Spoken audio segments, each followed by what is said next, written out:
Good evening, everyone.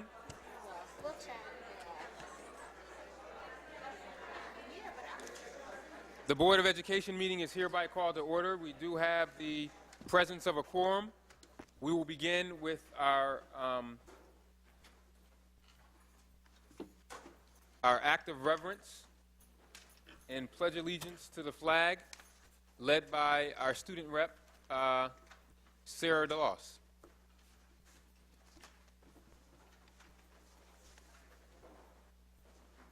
I pledge allegiance to the flag of the United States of America and to the republic for which it stands, one nation, under God, indivisible, with liberty and justice for all. We will begin with the acceptance of minutes. We have several sets of minutes that board members should have received in their packets. There are minutes from the July 14th special meeting, minutes from the July 22nd special meeting, minutes from the July 23rd business meeting, minutes from the July 28th special meeting, minutes from the July 30th Quest Committee Charter School hearing, minutes from the August 4th special meeting, and minutes from the August 11th special meeting. As you can see, we had a lot of meetings in July. I'll entertain a motion to accept the minutes. So moved. It's been moved by Commissioner Powell and seconded by Vice President White. Any discussion on the minutes? Hearing none, all those in favor of the minutes, please say aye. Aye. Aye. Any noes? Any abstentions? The ayes have it.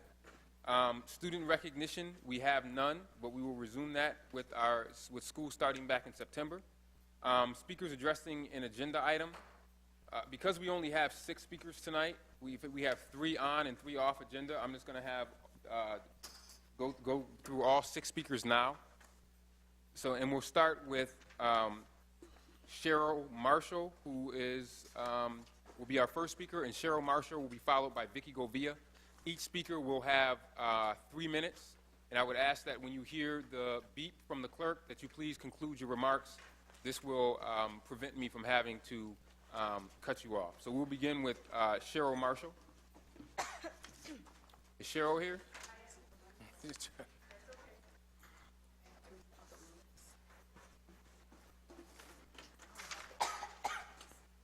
Good evening. Good evening. Many of you know me. I'm Cheryl Marshall. I am president of the PTSA at School of the Arts, and I have a rising 10th grader there. I'm here tonight to say thank you, first of all. Thank you for listening to the parents, the teachers, and other community members that asked you to reconsider cutting our arts and music teachers along with our school social workers and psychologists. Sadly, in the staffing crisis that ensued over the summer, we did, in fact, at SOTA, lose a very skilled and remarkable young music teacher. She was laid off and then recruited and has accepted a position at Brighton High School. And so the students there will have the benefit of her passion and her skills in this coming year. It's still an unknown what sort of teacher and when we'll have one to take her place. But the good news is eventually someone will take her place. We are looking forward to a great school year with all the promise that a new school year holds. But I come here tonight to ask the board, as you continue to look for ways to save money and cut expenses in this large and complex school district, you look carefully and strategically at those cuts, at where those cuts can and should be made. Please don't simply say yes to whatever crosses your desk first. Ask the hard questions. Fully consider the unintended consequences, and ask if there is a different or better way to achieve the same result. We will continue to work hard at SOTA to create a community of students, parents, and teachers that are active and involved and work for the benefit of all of the city school students. And we look forward to partnering with the district in new and innovative ways. Thank you. Thank you. Vicky Govia.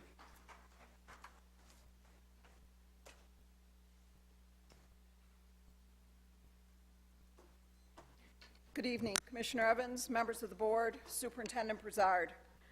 I've come to address the Board of Education this evening because of a chain of events that are unprecedented in recent past. As a part of the annual budget process, school principals were asked to take a look at their school budgets and to make do with less for the 2009-2010 school year. This reduction included a directive to reduce staff within their schools. This is never an easy decision for principals, but like many other tasks that they complete on a daily basis, they made these difficult recommendations based on the needs of their students. In fact, principals were given very little latitude as to where to cut the positions from. In the end, what soon became known as on top of staff was where the cuts came from. This, in many cases, included cuts in the areas of art, music, psychologists, and social workers. These were agonizing decisions for principals, especially when they were directed to meet with their staff that was affected and give them the news of the displacement or layoff. Many principals said to me that this was one of the most difficult days in their career when they had to deliver this news to the teachers that they had worked with during the year. It becomes very personal at this level and is no longer an exercise to balance a budget. As a Board of Education, your responsibility is to submit a balanced budget to the City of Rochester, which you did. It was only after this budget was submitted and accepted that the board began to scrutinize the specific cuts and question the actions of principals, even suggesting that principals acted in a potentially reckless manner. On August 4th, the board voted to reinstate a number of positions. And let me be perfectly clear here. I am not here objecting to these reinstatements, but to the impact it has had on the district. Tonight, just 2 days before school starts, principals are scrambling to fill positions in their schools. Your actions on August 4th caused a ripple effect across the district that is being felt by the very people that you chose to criticize for their actions, building principals. By August 4th, principals have already created a master schedule, established class lists, began a plan for professional development for the start of the school year, only to find out with the reinstatement of all teachers, all of their work now needed to be redone to accommodate the latest board actions. A shift as small as 0.2 FTE can cause an entire master schedule to be redone.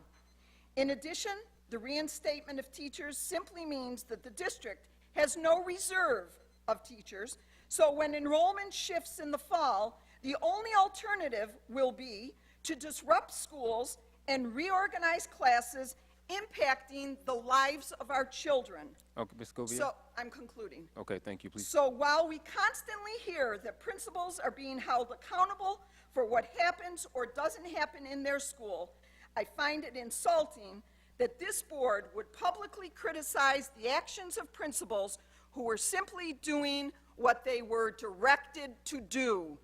In the future, if this board has questions about the actions of principals or administrators in this district, I encourage you to give me a call. I'll be happy to share with you the real deal in hopes of preventing you from publicly chastising principals without the full story. Thank you. Thank you. Lori Thomas?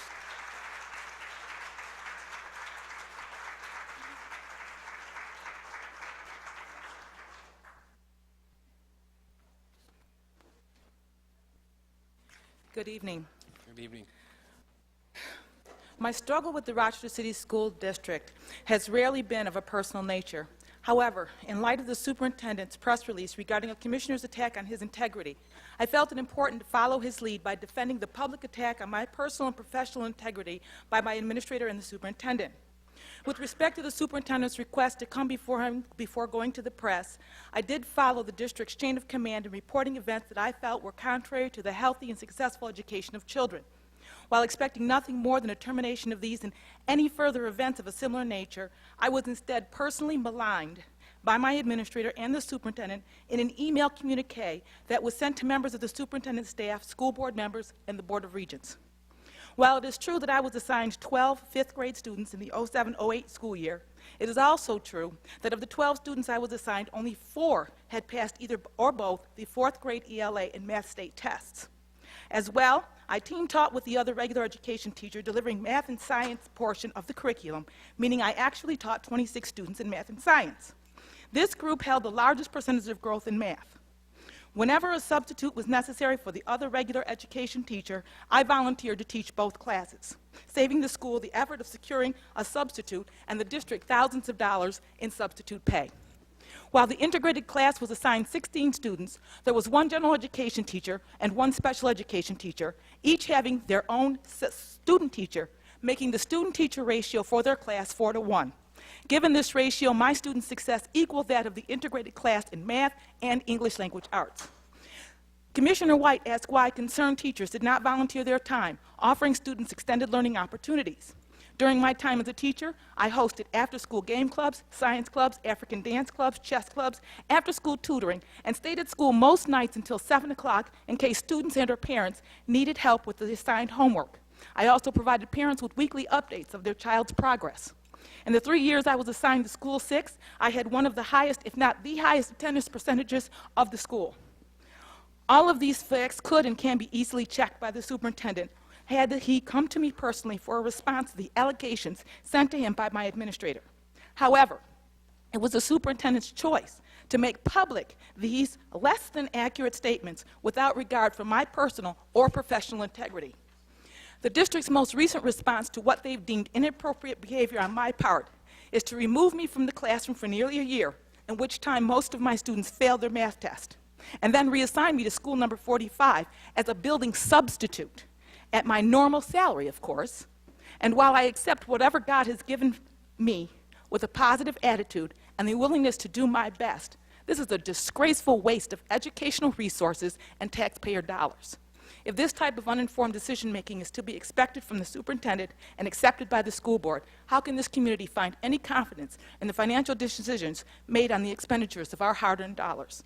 I implored the board to look more deeply into the decisions made by the superintendent and administrators, especially in light of the newly adopted policy of administrative autonomy. Thank you. Thank you.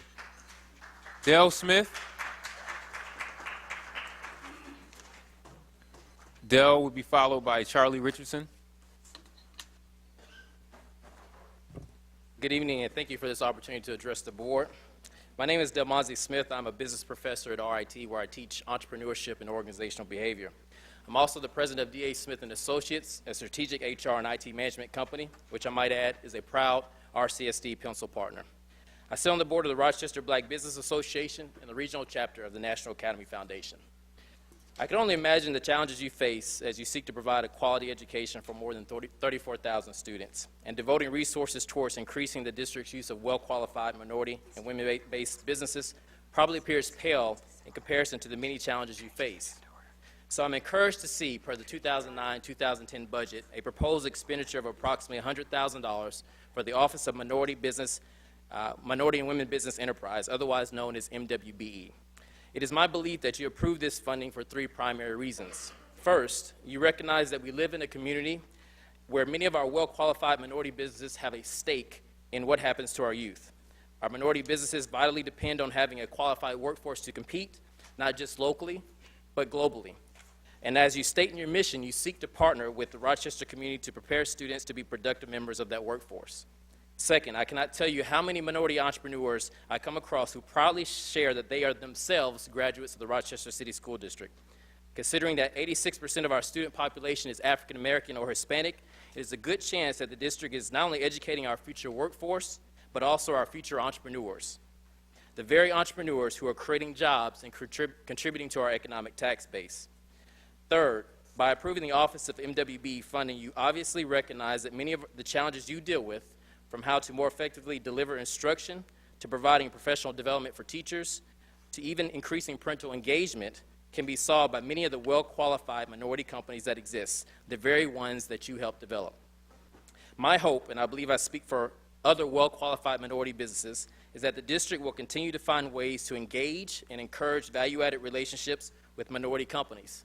This does not have to happen using questionable quotas, but rather a genuine and sincere effort on the part of the district to do business with well-qualified minority companies that can provide practical solutions to the district's challenges. I thank you for your time. Thank you. Charlie Richardson.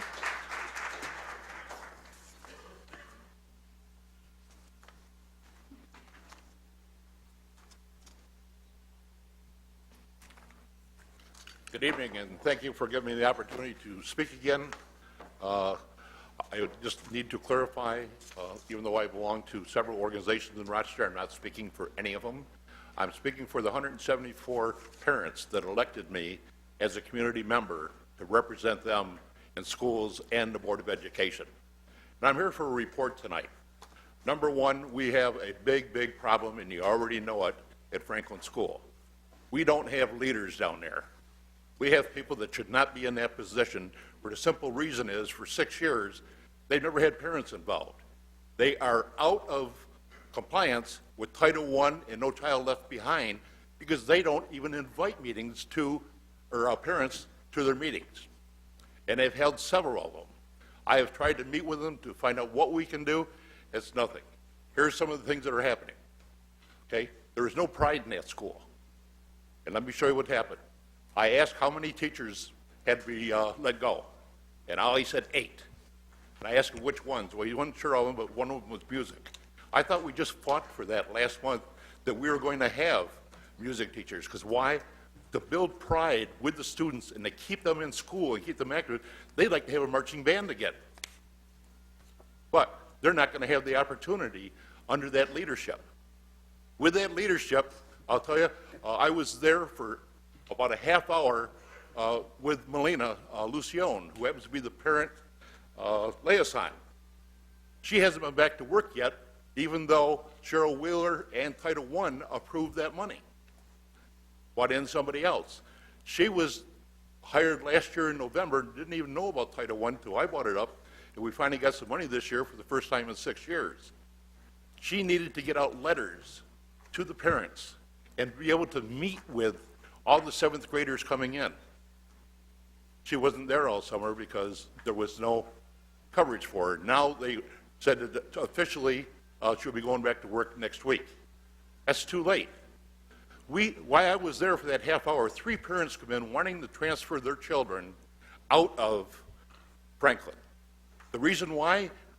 2 of them had students for the last 3 years going to summer school that failed all 3 years.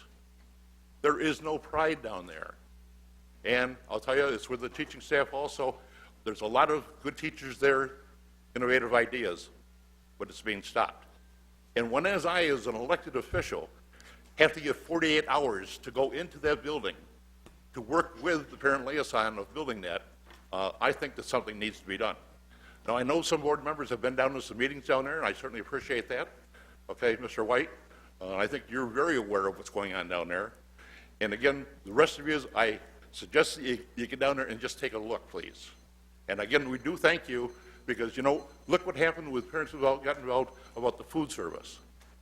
And I'll tell you, the parents are really happy about that. And the Board of Education, you and Mr. Williams brought that up, Mrs. Elliott. And I'll tell you what, we need to do more of that to listen to these parents. Thank you very much. Thank you, Mr. Richardson. Joyce Dunn.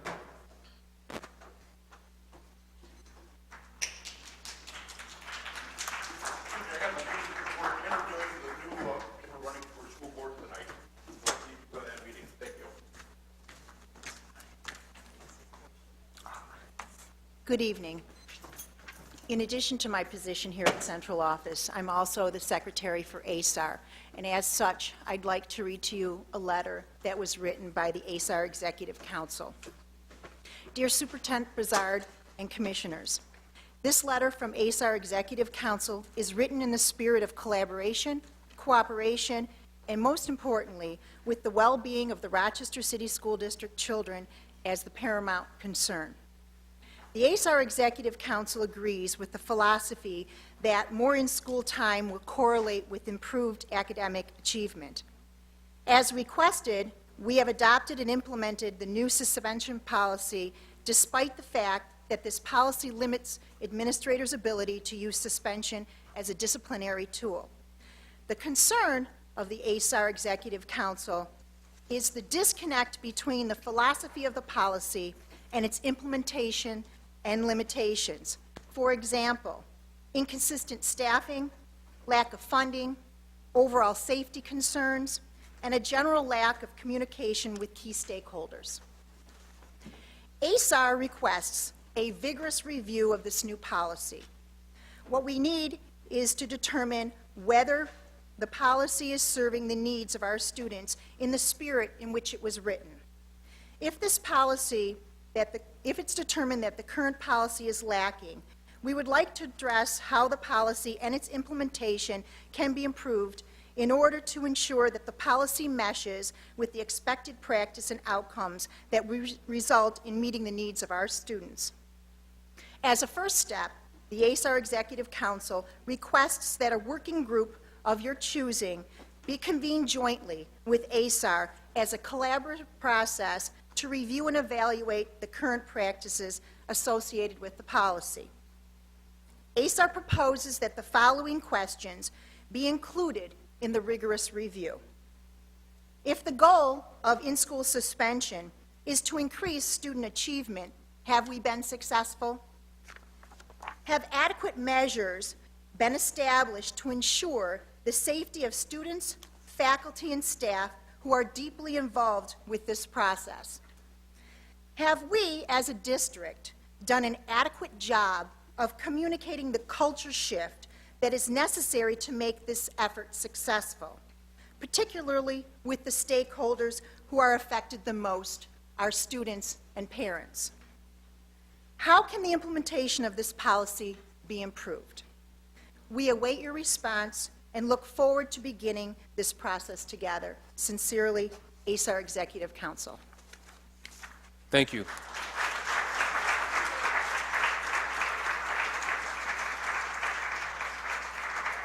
That concludes our speakers. We will now move on to the superintendent's report. Mr. Superintendent. Good evening, Commissioners, ladies and gentlemen. Quite a bit tonight, so I'll try to be as quick as possible. First and foremost, just to talk a little bit about the opening of school next week. Despite all the challenges that we often face as an urban school district, we feel quite good about the readiness for our schools to open next week, thanks to the wonderful work of our teachers and principals. As was mentioned earlier on by the ASAR president, our principals have been at this for a very, very long time, supported by the staff, including, by the way, School 33, which is a brand new facility that will open this fall, thanks to the wonderful work being done by our facilities folks, by the principal and its staff. The school is ready to open. We have a few staffing issues that we are addressing, but not more, I guess, difficult than we usually face as an urban school system, despite recent happenings in the district. Today I had a chance to go to Monroe High School and visit with about 65 or 70 students that participated in an advanced placement readiness conference for a week. As you know, we have a multi-million-dollar grant from the federal government called Advanced Placement Initiative that will prepare our kids to take advanced placement courses from calculus to statistics to world history to literature, etc. This wonderful work was done by a number of teachers and administrators. The site was at Monroe High School. Also want to thank Barbara Hassler for coordinating the work that was done this past week. As was requested, I have an update on the food services program, and I'm going to keep that for last. But instead, talk a little bit about some of the initiatives we've had this past year.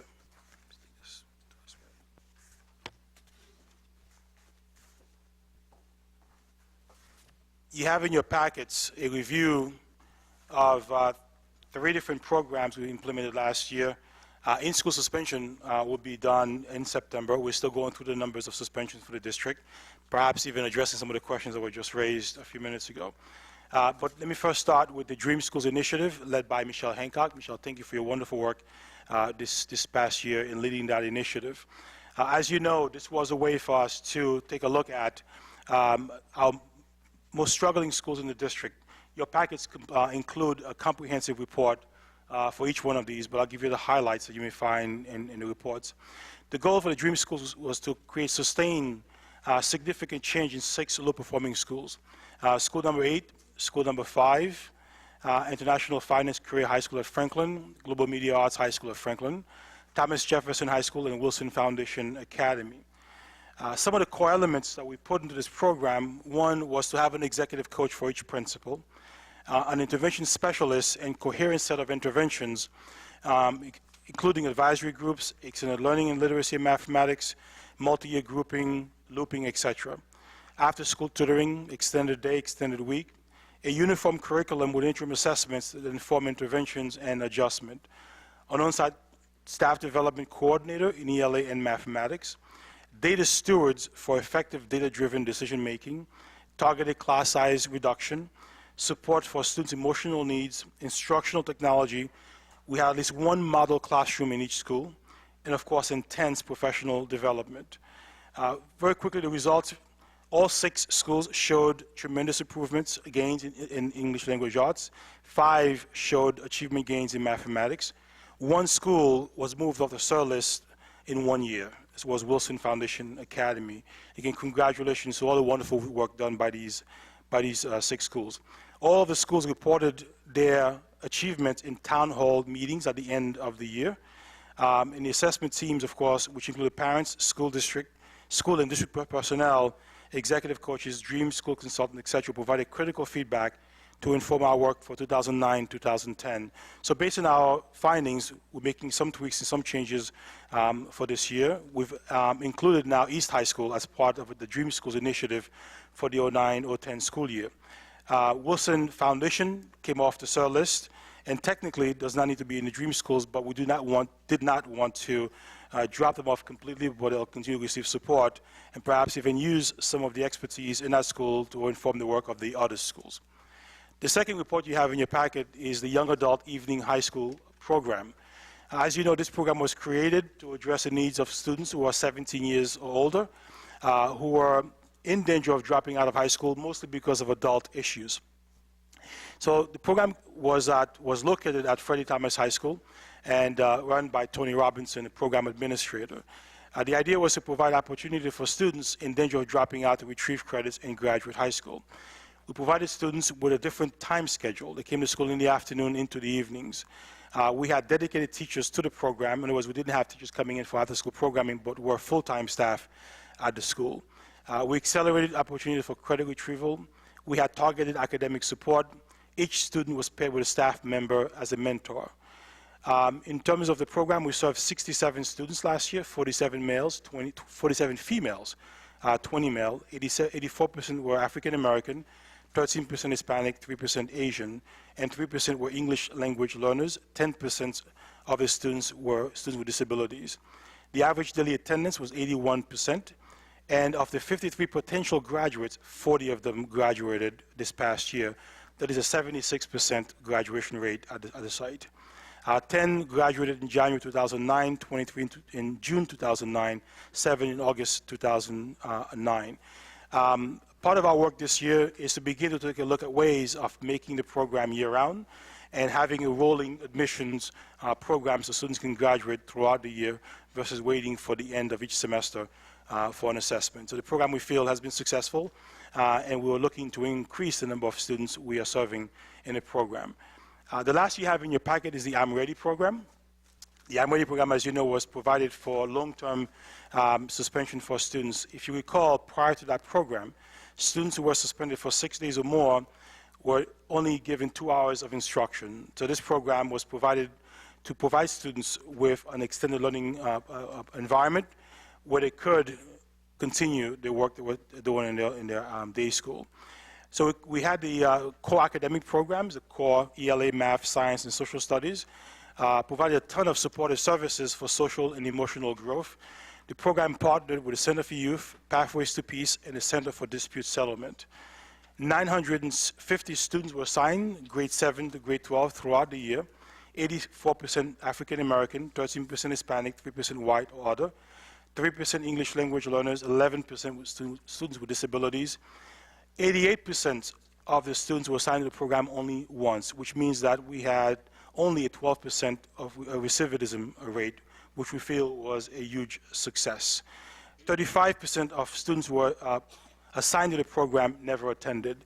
there were no-shows. This is something we are looking to address, of course, for this coming year. But again, the recidivism, we feel, was a big success for the program.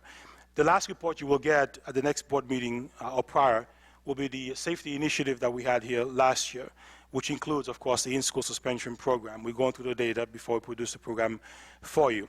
This year, one of the major changes, again, aside from others, that you will see if you've not been to some of our high schools, was a delivery of X-ray machines for each high school, for each secondary site in the district. We have a couple of schools that may not get them until October, but for now, the majority of our high schools will have an X-ray machine in addition to the walkthroughs that you see.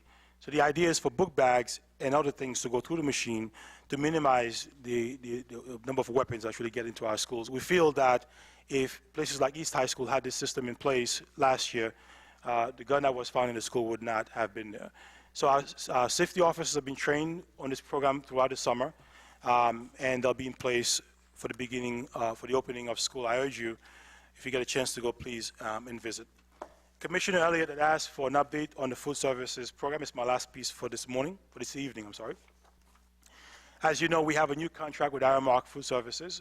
And if I may ask, if Leslie Fowler is here, just stand up and just wave. Our new director, person coordinating the work for us with food services. She's a tremendous individual.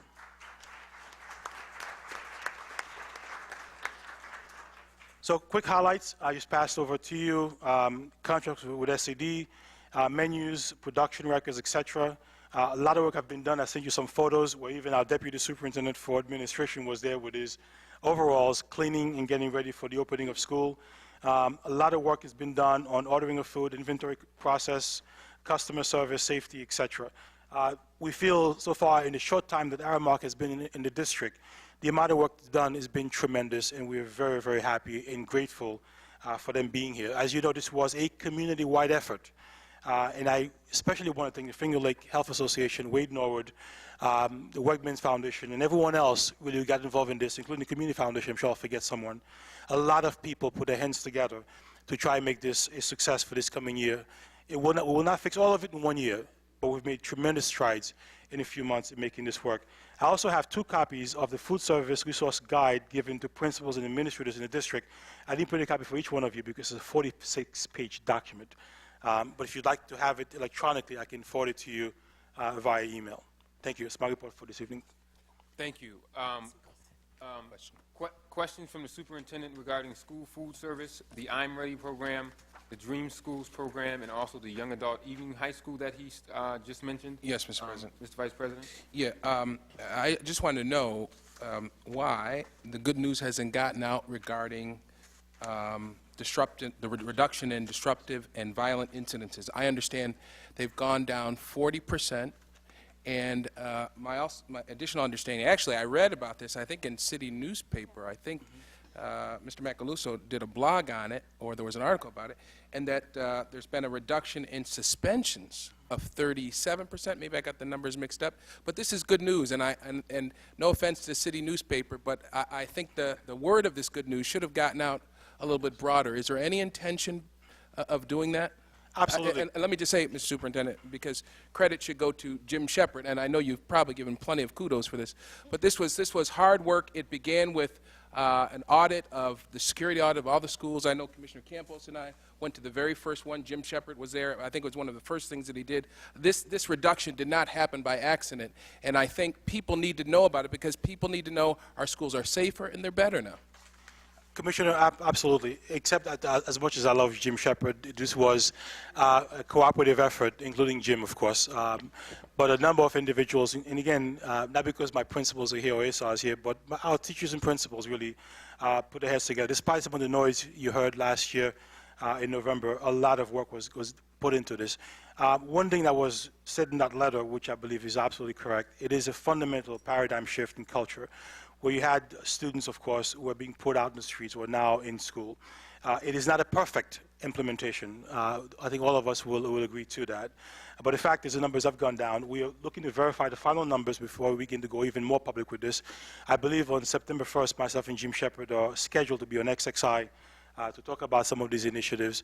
We think the X-ray machines will be an added safety piece to the work that we have to do in terms of making our schools safer. As a parent, I can tell you that the most important thing for me is that when I drop my daughter off at school, that I know she's going to come back home the same way I dropped her off at. Instruction, academic learning is important, but I think for a parent, that's almost secondary to safety. So that is something we're taking very seriously and something we intend to trumpet about in terms of making sure that people know the wonderful work that was done in our schools. But second, we also have to acknowledge the fact that this is not a one-year effort. No, by no means is it a done deal. We've got so much more to do. When you hear about student safety on the way to school and the way home, it is something we worry about. We don't have much control, unfortunately, of all of that, but we worry about it as well. It is something we intend to trumpet. Once we have the final report done, it is being processed in-house. We want to be secure in all of our words before we actually publish it completely to everyone. But it is something, it is work that we're proud of. Again, much more needs to be done to make sure that we continue to improve the program. Mr. President. Thank you. Commissioner Powell. Follow up on that same point that Commissioner White raised. The fact that a city newspaper was able to report on this and no word through the Democrat and Chronicle, doesn't that give credibility to Commissioner Brennan's oft-repeated arguments that the Democrat and Chronicle has no business being a paper of record when it receives this information but refuses to print it? Is that a question for me? Well, No, I think it's more consider it rhetorical. I think it was more but, rhetorical. It's for the record. I think it was a very good question, actually. Other questions, President Evans? Superintendent, I do. Commissioner Elliott. Mr. Superintendent, you mentioned that the Chief of Human Resources also led the Dream School Initiative, is that correct? Yes. How can she lead the Dream School Initiative with all the work that needs to be done in human resources? In case in point, let me just point out, and I will point it out during the review of the resolutions, there's still resolutions that are coming to us after the fact. So it would appear to me that she has a lot to do in human resources, and that her resources, her personal resources, need to be limited to what happens in human resources. Why are we having her to lead the Dream School Initiative? Doesn't make sense to me. I will let Dr. Hancock talk a little before. You can come up, Dr. Hancock, but before she actually begins to talk, let me just say that since I've been here 20 months now in the city of Rochester, I have not yet met someone more capable and competent in the work of instruction. I'm not questioning her competence. No, I understand, Commissioner. What I'm saying is that she's got these two things that she's doing, and HR should be sufficient for her to be responsible for. Okay, That's what I'm saying. I guess I'll repeat what I've said before. And in terms of the resolutions, the ones coming after the fact for human resources, I think we've talked about this a number of times, that very often it is beyond our control if someone is going to take a leave of absence or resign, etc., or take a family medical leave of absence. So very often these things have... That's not what those resolutions Commissioner, are referenced to. if I may. I'll just point out. Yes, maybe we can get some specifics later on, but I can tell you there's quite a bit of due diligence done by the entire team on the first floor around making sure things come as timely as possible to the Board of Education. Dr. Hancock? Good evening. Commissioner Elliott, thank you for your inquiry. When we redesigned the departments, I was responsible as Chief of Professional Development, Leadership Development, and Diversity. When we moved toward a Human Capital Initiative framework, we combined my department with Human Resources and renamed it Human Capital Initiatives. That meant that the department was now responsible for career ladder development for all district employees. With that merger came additional staff with me. So in terms of the amount of work that we have to do, yes, there's a tremendous amount of work to do within any human capital organization or department. However, I do feel that I am sufficiently staffed to be able to handle all of those responsibilities. And since my tenure in this position, yes, there are many things that we are working towards to improve, but many of the issues in which you have spoken about is that we have explained in the past, and we will continue to explain why, because the bottom line is that human lives don't stop. The way in which we operate our processes are very clear, and we try to communicate that on a number of occasions. But I would like an opportunity again, as you acknowledge some of our resolutions tonight, we will address them at the appropriate time. Okay, I think somebody's missing my point. My point is, when I read the summary and purpose of the Dream School Initiative, the Dream School program seeks to assist low-performing schools through a transformation process. What I'm saying, what it seems to me is that this initiative should be under the Deputy Superintendent of Instruction. Why is Michelle the lead, is what I'm asking you. Oh, okay. But she is involved with HR. I guess perhaps I missed the perfect response, but I can tell you, Commissioner, the Dream Schools Initiative is not a one-person initiative. The school chiefs are very involved in doing this. The executive coaches lead quite a bit of the work. The deputy soup for teaching and learning is very involved in the work that is done. Perhaps Michelle as being the point person may be something that I believe you're asking. But the fact that she's a former principal, she's an academic at heart, and her job is really about building capacity of our staff when it comes to leadership development, and something she knows quite a bit about. So she leads it because much of this work really is about working with the principal in turning a school around, but she doesn't do it alone. May I'd like to add one more point. One of the reasons why I am leading this initiative is because when Superintendent Bizarre mentioned the Dream School, I reached out to a confidant and a friend and an educator who's renowned in New York City for helping to transform schools, Dr. Lou Smith. And he and I sat one evening and came up with a plan on how we can better support our principals and better support SER schools, since I was the principal of a SER school, and we absolutely transformed what occurred in that building and supported children. So I really requested that I be the one to help lead this initiative, and I felt that I could do both. Thank you. Other questions for the superintendent? Yeah. Vice President White? Yes, on the I Am Ready Young Adult Evening High School program, the Dream Schools concept, let me just say, I think it is critically important that we begin to see how these things are coming together. That's why I made those comments about the 40% and the 37%, not to disparage the members of ASAR, but that this administration is taking a different approach. And I think people need to recognize that, because therein lies the hope. And on this I Am Ready Dream Schools and Evening School program, I think we need to draw the connections between that programming that the administration has offered. And sure, the members of ASAR are doing a yeoman's job, an excellent job at getting our kids through school. But this administration has taken a different approach. And what was the result of that approach? We witnessed a summer school graduation that if you were there, your mind would have been blown. We had principals beaming with pride because of these wonderful students that were graduating. When I first proposed that idea, Dr. Kim Dice-Fawcett received the idea because two grandmothers said, why don't we celebrate the summer school graduation of our kids? I passed that idea on to Kim Dice-Fawcett. She passed it on to Bill Kalla. And at that ceremony, I think it was at SODA, we had about 40 or 50 graduates at the most. The auditorium was probably a quarter filled. It wasn't packed. If anybody was there the other night at that summer school graduation, it would send chills down your back. It was standing room only. The kids, the principals, the teachers, everybody beaming with pride. It was a wonderful event. And here's my point. You cannot miss the connections between I Am Ready, the evening school program, and Dream Schools concept, because this is the result of the good work of this administration. Other questions or comments for the superintendent? Yeah, I have. Commissioner Campos, I'll come to you in a second, Student Okay. Rep. For the Young Adult Evening High School program and also the I'm Ready program, I'm just wondering what the capacity is for the amount of students this coming year, and also what you're anticipating. Is it going to increase?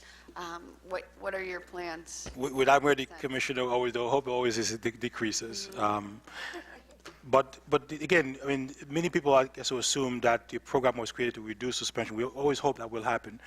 But the primary work for us will increase the amount of seat time students had in front of a teacher. So the hope for I'm Ready is that the numbers will decrease this year. We always start with a zero slate and watch the numbers. With the Young Adult Evening program, the capacity is much more. The hope last year was to start with about 100. We only had about 70. We were hoping for about 150 perhaps this year. Part of the challenge, of course, is identification, going to schools and convincing young people, at times they come to us directly, to come to a program that perhaps starts at 1 in the afternoon versus coming to school during the day. So it's about recruitment, it's about finding the right fit, because the program is not for every child. It really is for the kind of kid who are adult enough, who are looking for an alternative way of getting a high school diploma, not a GED, but perhaps we may have adult issues.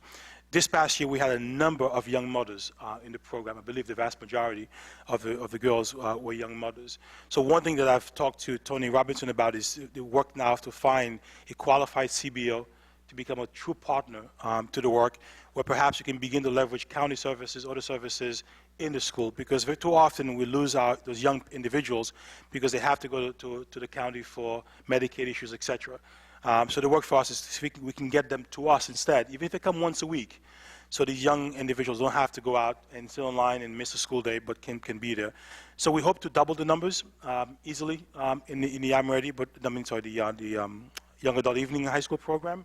And the other alternatives that we're looking for as well. For instance, right now, in my discussions with Mr. Robinson, the program mirrors a little bit too much of what happens during the day, but to really make it an alternative kinds of a program. If you remembered our organization chart, we had a box there for an alternative high school program lead. We've not filled that. I'm not sure if we will this year, but we're looking to create that structure where we can look at different ways of earning credit, different ways of getting children to completion, to credentialing, that is different from what you find during the school day.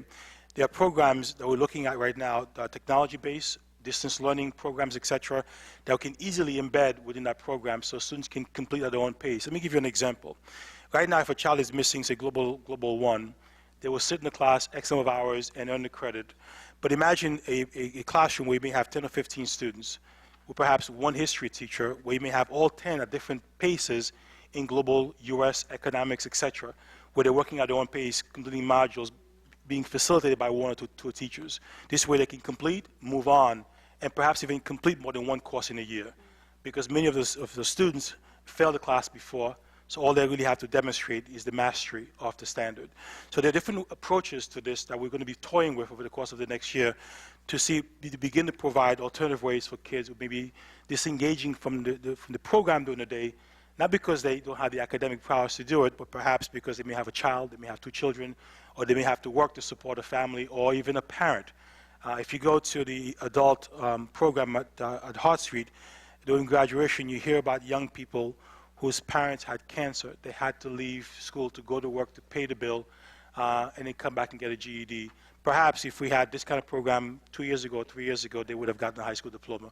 Because as you know, a GED is counted as a dropout in New York statistic, and more colleges in the military are not accepting that as an entry.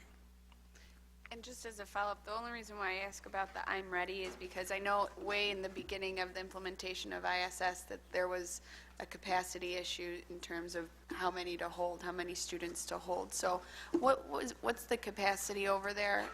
The ISS had capacity issues mostly at East. The I'm Ready didn't initially have a capacity issue. We were watching the numbers because at the beginning of the school year, the numbers were really small. And of course, then a spike around March, February, mostly March, excuse me. So the building has a capacity. The good thing is, although 950 students went through the program, there were not 950 at one time. I don't know what the building capacity is. Is Bob Hassler here? Bob? It's okay. We can get that for you, the actual building capacity. There was a time during the year, or even Jerome Watts here? No. There was a time we actually got close to it, but it never got out of hand. But the fact is that we always hope to keep it low. The good thing is next week it's going to start at 0, and we'll try to keep it as close to that as possible. Thank you. Mr. Loss, I know you had a question. Yeah. I just want to make a comment and then 2 questions. I got to take a quick glance at all these. They look great. And I also got to test out the X-ray scanner yesterday. So I am extremely excited about that. I think that'll make a lot of difference. And I think a lot of students will be able to feel safer in their building. And the 2 questions I have are actually on I'm Ready. If a student is suspended long-term and they are suspended through June, my first question is, would they be taking their finals at I'm Ready? Like, if the student is not suspended in their school and then they went over to I'm Ready, would they take their finals at I'm Ready? Think of regents or finals? Finals, region. Finals tend to be school-based, but the idea is that a child who's I'm Ready is supposed to continue with their academic instruction for the rest of the school year. But, I'm glad you bring up that point because it is something that we've begun to talk about as well with Jerome Watts of the I'm Ready program, to perhaps create in the coming year, if we can, if not the year after, a two-tier program, because we have students who go there for 6 days and have some who are there for 6 months. So the requirements, I think, are very different in 6 days versus 6 months. So create programs that are longer term and those perhaps that are only for kids only there for a week, week and a half. Now, and if they are suspended in, let's say, May, and their suspension is supposed to be 6 months, whatever the case may be, they return to I'm Ready in September? Kirsten or Kim, what's the practice? If a child is suspended, say, for 90 days, June 1st, do they come back to I'm Ready in the fall?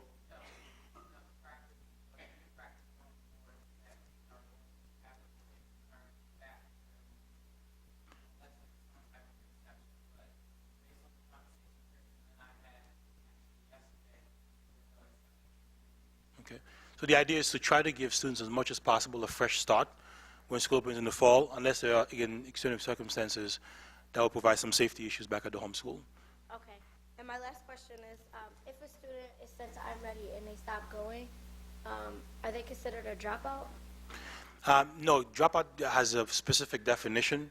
I'm not sure if you're asking if a child is given 90 days that I'm Ready, for instance, and they'll go for 10 days and they'll come back. Well, I mean, and then I'm saying, like, if they stopped going, and let's say for a month or so, but they've been given a certain amount of time, then they decide, okay, I'm going to return to school, whatever, will they be reinstated at I'm Ready, or will they have to go through re-entry and go back to their home school? Ask the question again. It was, You want to try the... hello? Try. Okay. If a student is suspended and sent to I'm Ready, but they don't show up to I'm Ready and they haven't, and they're given a certain amount of time to come to I'm Ready, but they don't, I was asking if they're considered a dropout. And then I said, well, if they don't go, but they want to re-enter into school, would they be sent back to I'm Ready or back to their home school? I get your question now. The first part of your question is no to the dropout unless they never return to school. Because, again, dropout has a very specific definition in the accountabilities in New York State. I think your second question says if a child gets 30 days and I'm Ready and goes for 1 day and it stops coming, when they reappear, do they have to serve the rest of the time on the I'm Ready? It's not like jail. No, they don't. Again, my attorneys, you can correct if I'm correct. Kristen? Use the microphone. Yes, thank you. Sorry about that.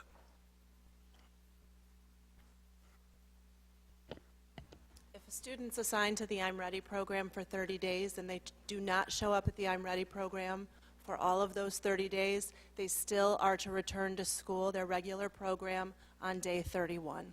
Okay. Is that helpful? But no follow-up is instituted with that if they've not attended I'm Ready, but they go back to their home school?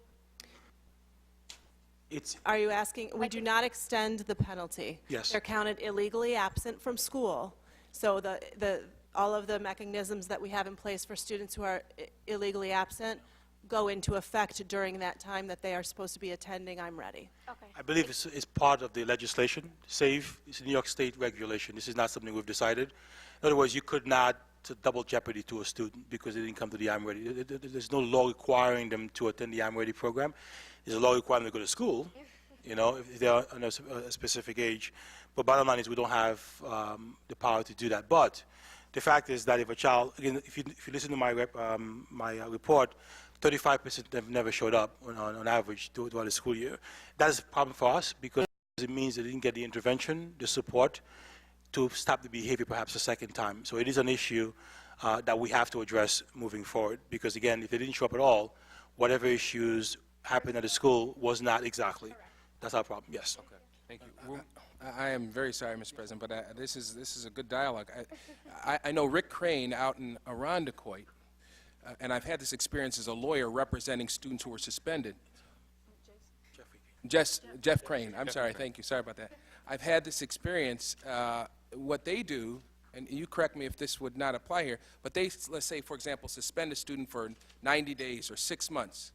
And as an option at the suspension hearing, they say, okay, listen, if you do this program, which we can't force you to do, if you do this program, we'll cut your suspension to 30 days. If the student doesn't do the program, they go to the 90 days. It sounds to me like, and you correct me if I'm wrong, it sounds to me like a student could say, I got a suspension of 30 days and I'm going to go into the I Am Ready program, blow it off, 29 days, and then go back to a school. Is that right? That's not going to work.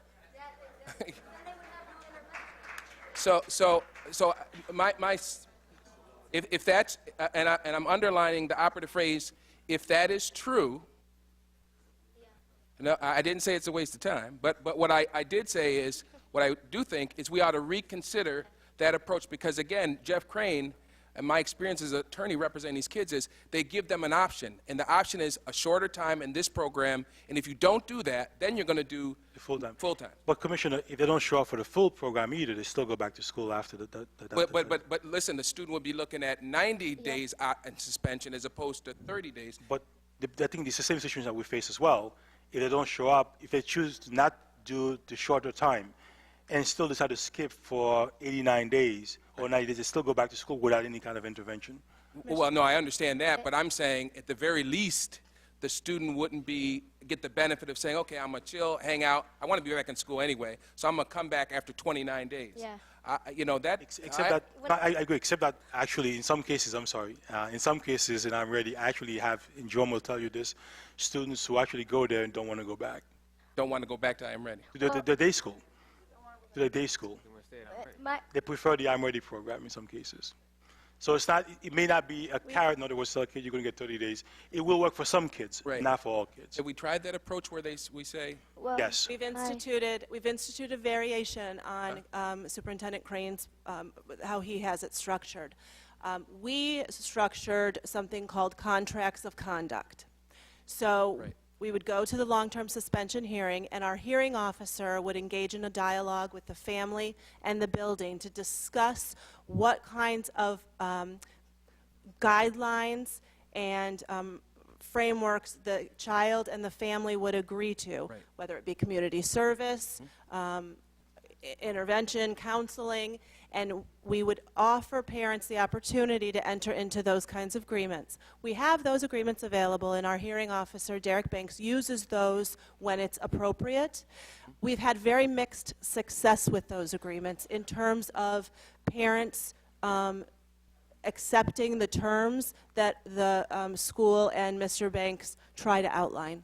But we continue to work on that.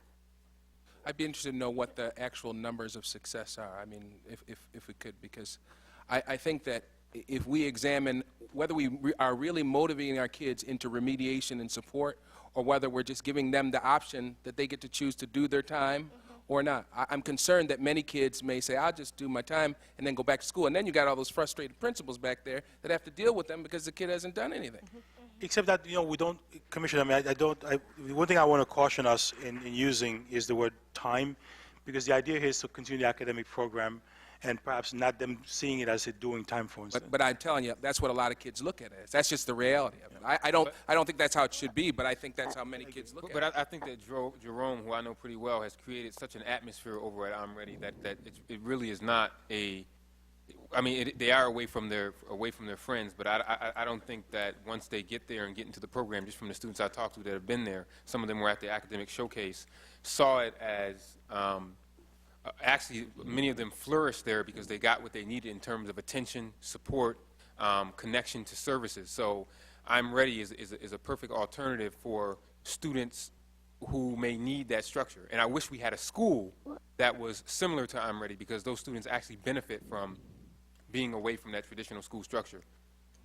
Well, last question, Mr. Loss, before I move to standing committee reports. well, as we were talking about with the attendance, if a student gets suspended and doesn't show up for the program, my question is, do we have something like, I know when I go to school, if I don't show up that day or for 2 days, 3 days, the teacher or somebody in the attendance office calls my house. Eventually, based on the scenarios or what's going on in my life, they might send out somebody to come check up on me to make sure I'm okay or my family's okay, whatever the scenario may be. Do we? Gladys? If it's still an official school day, and students are expected to show up to school. So we're working, we have coordinators of attendance that work by zone, and there's a coordinator of attendance that works in the Northwest zone that's working very specifically with the I'm Ready program. So we're double checking to make sure their attendance and following up with them if they're not attending school. And that's when the services start to kick in terms of interventions when they return back to school. Okay, last question, Vice President White, very last question. I was at a meeting just the other day, and somebody said, and correct me, Gladys, if this is wrong, that I Am Ready does not monitor the attendance themselves, that the attendance of a student is monitored at his home school rather than I Am Ready. Is that accurate? No, that's not true. Do they actually input the attendance at I Am Ready? Commissioner, I think what you're saying is that what you may have heard was that the I'm Ready program didn't get chance-free access last year. Right. They have it now. They have it now? They have it now. Okay. So they were relying on the day school Right. to input the data for them. Okay, that's not the They were case keeping the attendance Okay. and giving it to the day school, but now they have access to chance-free. Thank you. Yes. We looked through all that as we were putting together the procedures and protocols for the attendance policies, too. Thank you very much. Thank you. We'll now move on to board, that's all right. We'll now move on to board standing committee reports.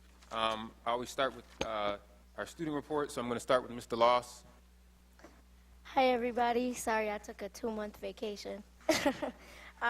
Anyway, I have to say again, I really liked the scanner. I got to test it out yesterday. They definitely went in all my stuff.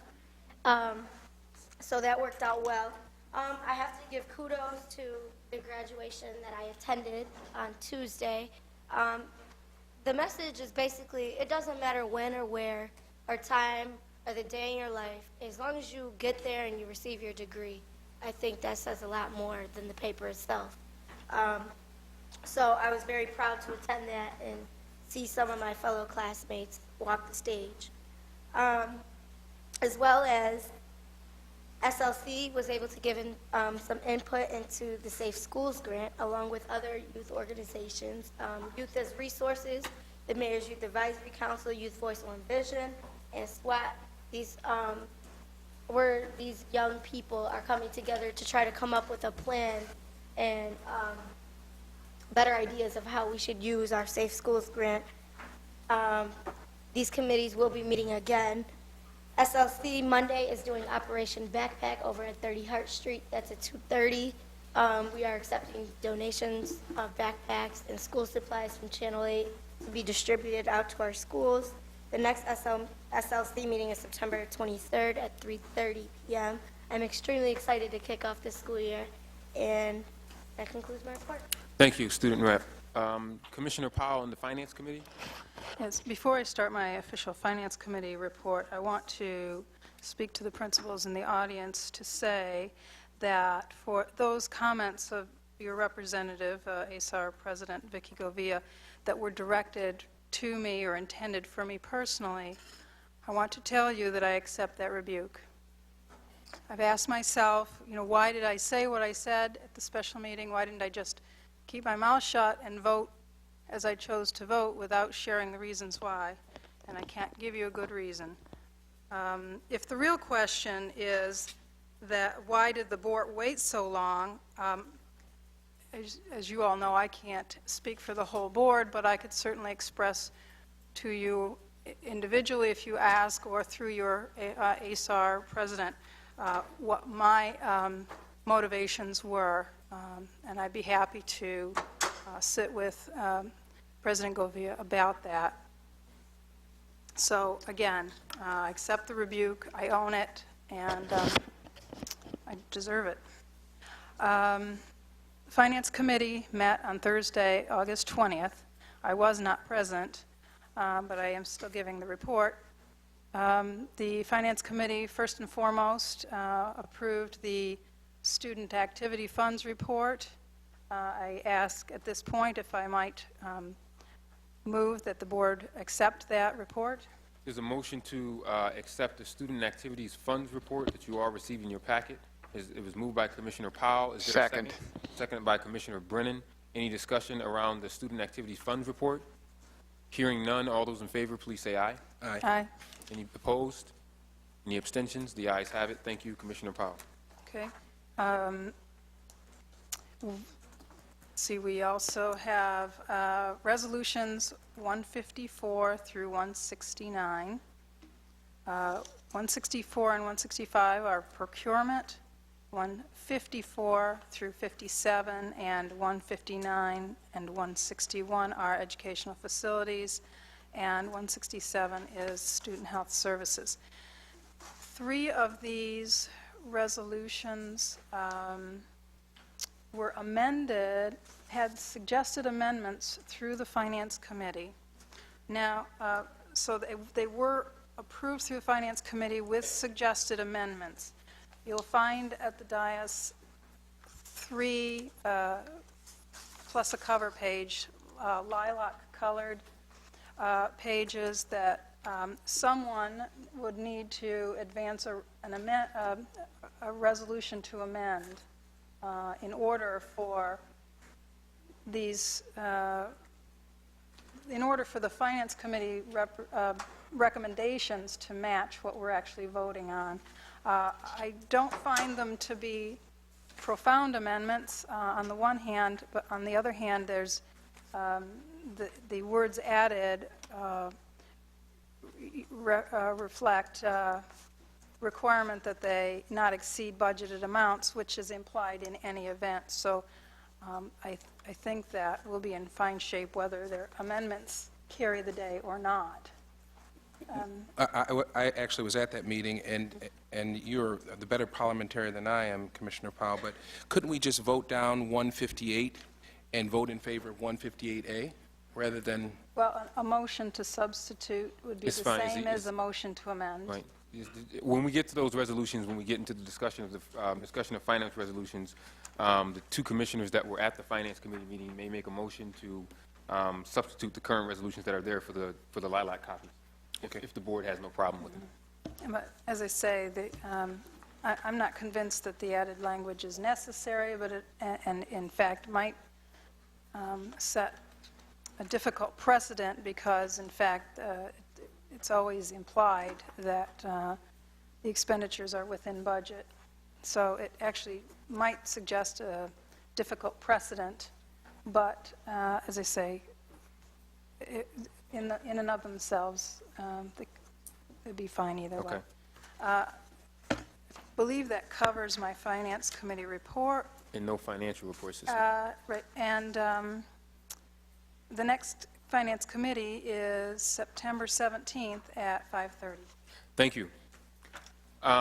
Next, we will move to the the Excellence in Student Achievement Committee. Vice President White. Also known as ESA. ESA. The Excellent Student Achievement Committee had its August 17th, 2009 meeting rescheduled to September the 10th, 2009 at 5:30. At that meeting, we will be discussing we'll have an introduction to the Response to Intervention program. I want to thank Marilyn Patterson Grant for her patience. We've had this presentation put off at least twice. Also, ESA will begin the board's dialogue on the important topic of class size. We will ask the administration to discuss and answer questions regarding specific student-teacher ratios in our high schools and whether there is any recognizable pattern in those ratios among our high schools. I want to thank Jackie Morgan and Shanae Lee in advance for their work on this issue. This concludes my report, Mr. President. Thank you, Vice President White.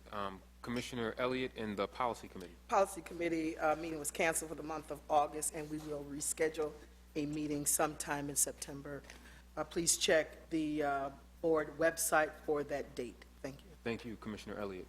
Commissioner Campos and the Community and Intergovernmental Relations Committee. CIGR did not meet this month, but we do have a couple of things that are moving forward. One is the community conversations. We'll be having one, I just found out it'll be September 29th at East High School, where it'll be similar to City Hall on the road where we'll have different departments that can be able to interact with the parents so that they can be able to ask questions, because sometimes it's very difficult to navigate the system, so we're trying to make it easier for our parents.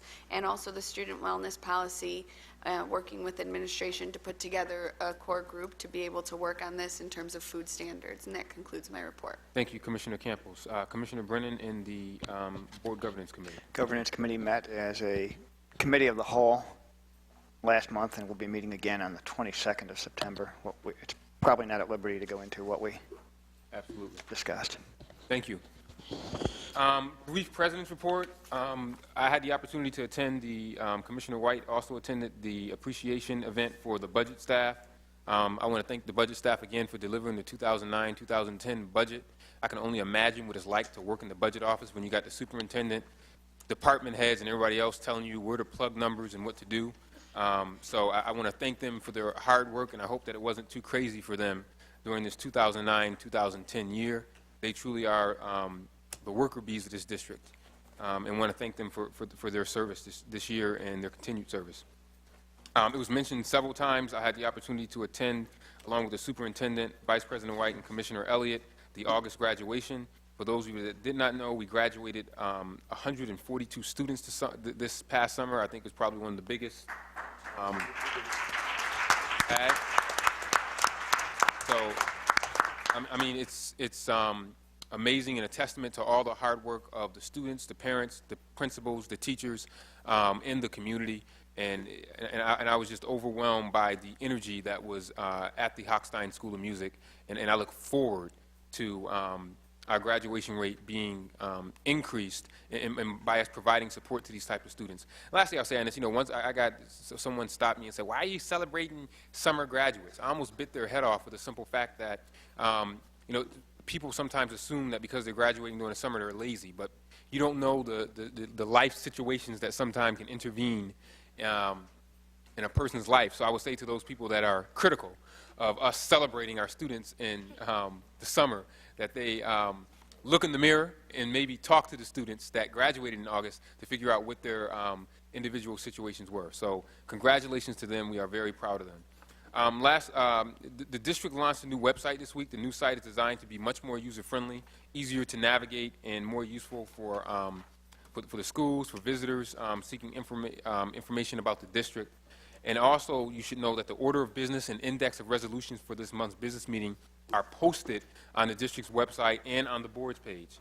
And also going forward, we will use the calendar along with our normal media communications to advertise meetings and relevant materials. So please give your feedback on the site. It's an effort to be transparent. I always say it really doesn't do us any good to not give folks information. It actually makes it easier for us, and we hope that it will make it easier for the public with this website. But again, it's new, so please give us your feedback. We want to know how we can continuously improve our communications with the public. That concludes my report, and we will now move into the considerations of resolutions. The first crop of resolutions are related to human capital initiatives, meaning that they are related to specific individuals. Many of these resolutions have been discussed in study session. Any resolutions related to a particular individual would have to be discussed in executive session unless they are general in nature. Our student rep cast an advisory vote on all resolutions with the exception of the human capital initiatives resolutions. So I will now entertain a motion for discussion to vote on resolutions 93 through 153. May I have a motion? So moved. Second. Moved by Vice President White, seconded by Commissioner Powell. Discussion around resolutions 93 through 153. President Evans? Yes, Commissioner Elliott. Question in reference to the probationary, the principals who have been assigned as a result of their probationary period ending. Why is there a difference in the salaries for these principals whose probationary period end August 2nd? What criteria is used to determine differences in salaries? Mr. Superintendent, would you like Ms. Hancock? Dr. Hancock? Dr. Hancock? Yes, that is dependent on the years of experience in the system. years of experience. I don't understand what that means. That means that you're asking about existing principals or when principals are appointed. Well, this says that their probationary period ended. I don't know. Their this- probationary period ended. They have Hold made- up, hold up. All the information I have is here, so Okay. you need to help me to understand what I don't know, so that can help me to be satisfied with your response about the difference in the salaries. Okay. And I don't know what you mean when you say they have. In other words, let me difference- try to help you. These people did not just come from somewhere else. They've been with us. Is that what you're trying to say Yes. to me? Okay. Well, that's what probationary means. So No. I guess what I was thinking. they've been in the system. No, yeah, that's what I didn't understand. Oh, okay, that's what you didn't understand. Yeah, I I'm didn't know if sorry. they They came have been, out of, somewhere else and came to the district, is what I'm saying no, to you. they have been in the system, and depending on the number of years they have served in our system, you will see a differentiation in the salaries. Okay, and you may as well stay there. In reference to. Okay. I didn't mean to be funny. I didn't mean it. But here's a concern that I have. I'm looking at the RTA Board Resolution Review, and we have some dates of that termination or resignation, retirement. But then we say employees submitted a resignation letter after July board resolution deadline. How does HCI get letters of resignations after the end date? I mean, I don't understand. If they have decided to retire, say July 1, and we don't get a letter of resignation to July 23rd, what's in that process that preventing that letter of resignation to come prior to the end date? The employee really has the option and the right through contractual language to let us know when they want to retire. We cannot control that. So regardless of when we say the July, you might say that, for example, July, at the end of July, you're asking for resignations. It might come, the resignation, the person might know that they want to resign sooner, but they might not send us the letter to 2 to 3 weeks. We cannot align when people resign with the board resignation, the board's due dates. That's what that means. Well, I guess I wasn't even thinking at this point of when it gets to the board, but just the fact if an employee says that they're going to resign, they have it in their mind they're going to resign July 1st, right? Shouldn't they contact? It's not that when we say July 1st on this, Okay. we are referring to your dates. We're not referring dates? we're referring to the dates, internal dates that we have to submit information to get it to the board. That is what that is referring to. It is not referring to what a person is saying or thinking in terms of when they want to retire. We are saying to you that internally we have a date that we are trying to make sure we get information to you. Oftentimes what happens, employees give us information after our aligned dates. I'm totally confused, but that's okay. Don't worry about it. You don't have to respond anymore. I'm voting no anyway, so. Hey, Okay. All right, thank you. Any other questions? Any other questions or comments around the resolutions? Yes, I do have more. On 93 through 153? Okay, Commissioner Elliott. How many of the teachers in Resolutions 109 are African American, and particularly how many of those teachers who have been granted tenure are African American men? I guess you should have stayed up there. Yeah, Dr. Hancock, do you have that kind of information on top of your head, though? I do not have that information with me, but I can certainly provide it at a later date and time. We don't have any guesstimate of what that is? You'd be guessing by the names, I We guess. talk about this all the time. We talk. You know we're going to ask about it. We talk about it all the time. Any guesstimate? Do we have African Americans who are tenured? And do you know if we have them that are African American men? Commissioner, if you look at the resolution, I'm sure the good doctor here will be guessing by looking at names to assume who these individuals are. We have. I didn't ask her to look by names, But but somehow we have data that suggests. I do have data. We have the But I information. do not, and I brought it to the last meeting because I thought it was going to be asked in July. I did not bring it to this meeting, so what I will do is provide that information to the board. I believe that was a setup, Superintendent. No, it wasn't a setup, Commissioner. Oh. Be able to ask the C- question. Commissioner, I caught that. we're not that good. I caught that. No, I did. I brought it to the last okay, because okay. I did assume you were right, and no one asked it. So Okay. I have You it. know I'm gonna ask those questions. I know you are, Commissioner Elliott, and I would Thank you. be more than happy to provide you with that information because we do have it downstairs. All right, and then in reference to Resolution 114, I just want to state, and this is not for you, this really is not directed to you, Okay. Ms. Hancock. All right. But in reference to Resolution 114, I really am disappointed that in this case of a teacher who's done an outstanding job in terms of one of our programs in one of our schools, where we had him to be terminated and not given tenure because of, and I'm trying to not get into specifics, because of someone else's decision. And it would seem to me in cases like this, when we know we've got good people, and we know that the person who did the termination is a bad person, we know that, that in my mind, this is an opportunity for us to make it right. And we did not make it right, Mr. Superintendent. And so the other part of that is that even with the program got shut down.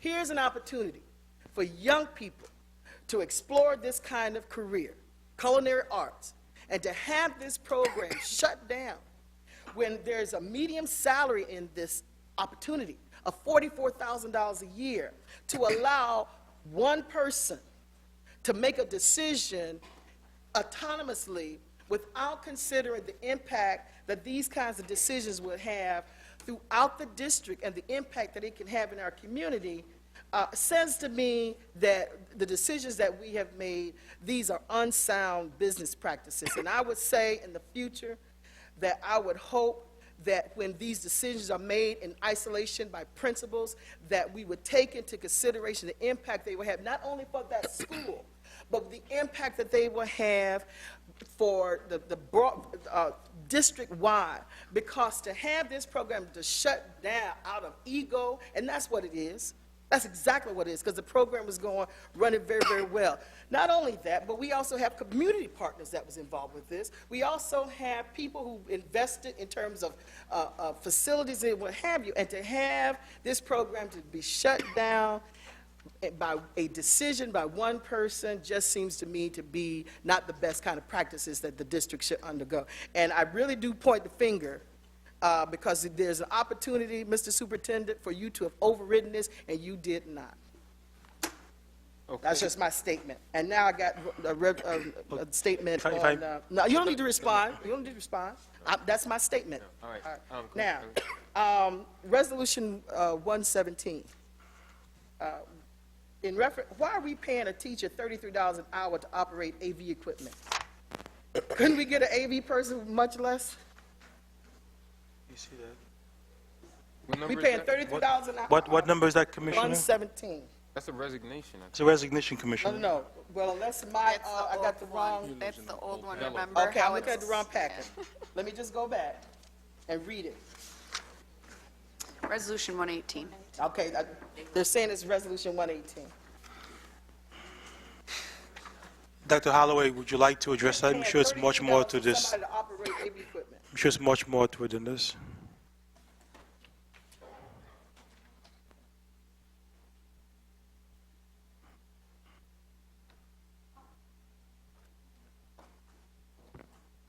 Your question was, why is this person being paid $33? Why are we paying $33 to have somebody to operate AV equipment?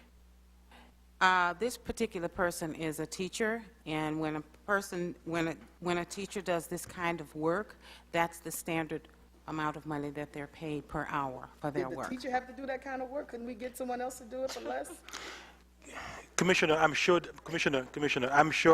again, I'm sure, In times of Commissioner, if I financial may, constraint, if I may, Commissioner? we have to look at how we spending our resources. Commissioner, I'm sure there's a lot more to this resolution than perhaps what is written here. There is, and I'll get more Then information you and share need it. to provide it for us. I will provide that for you.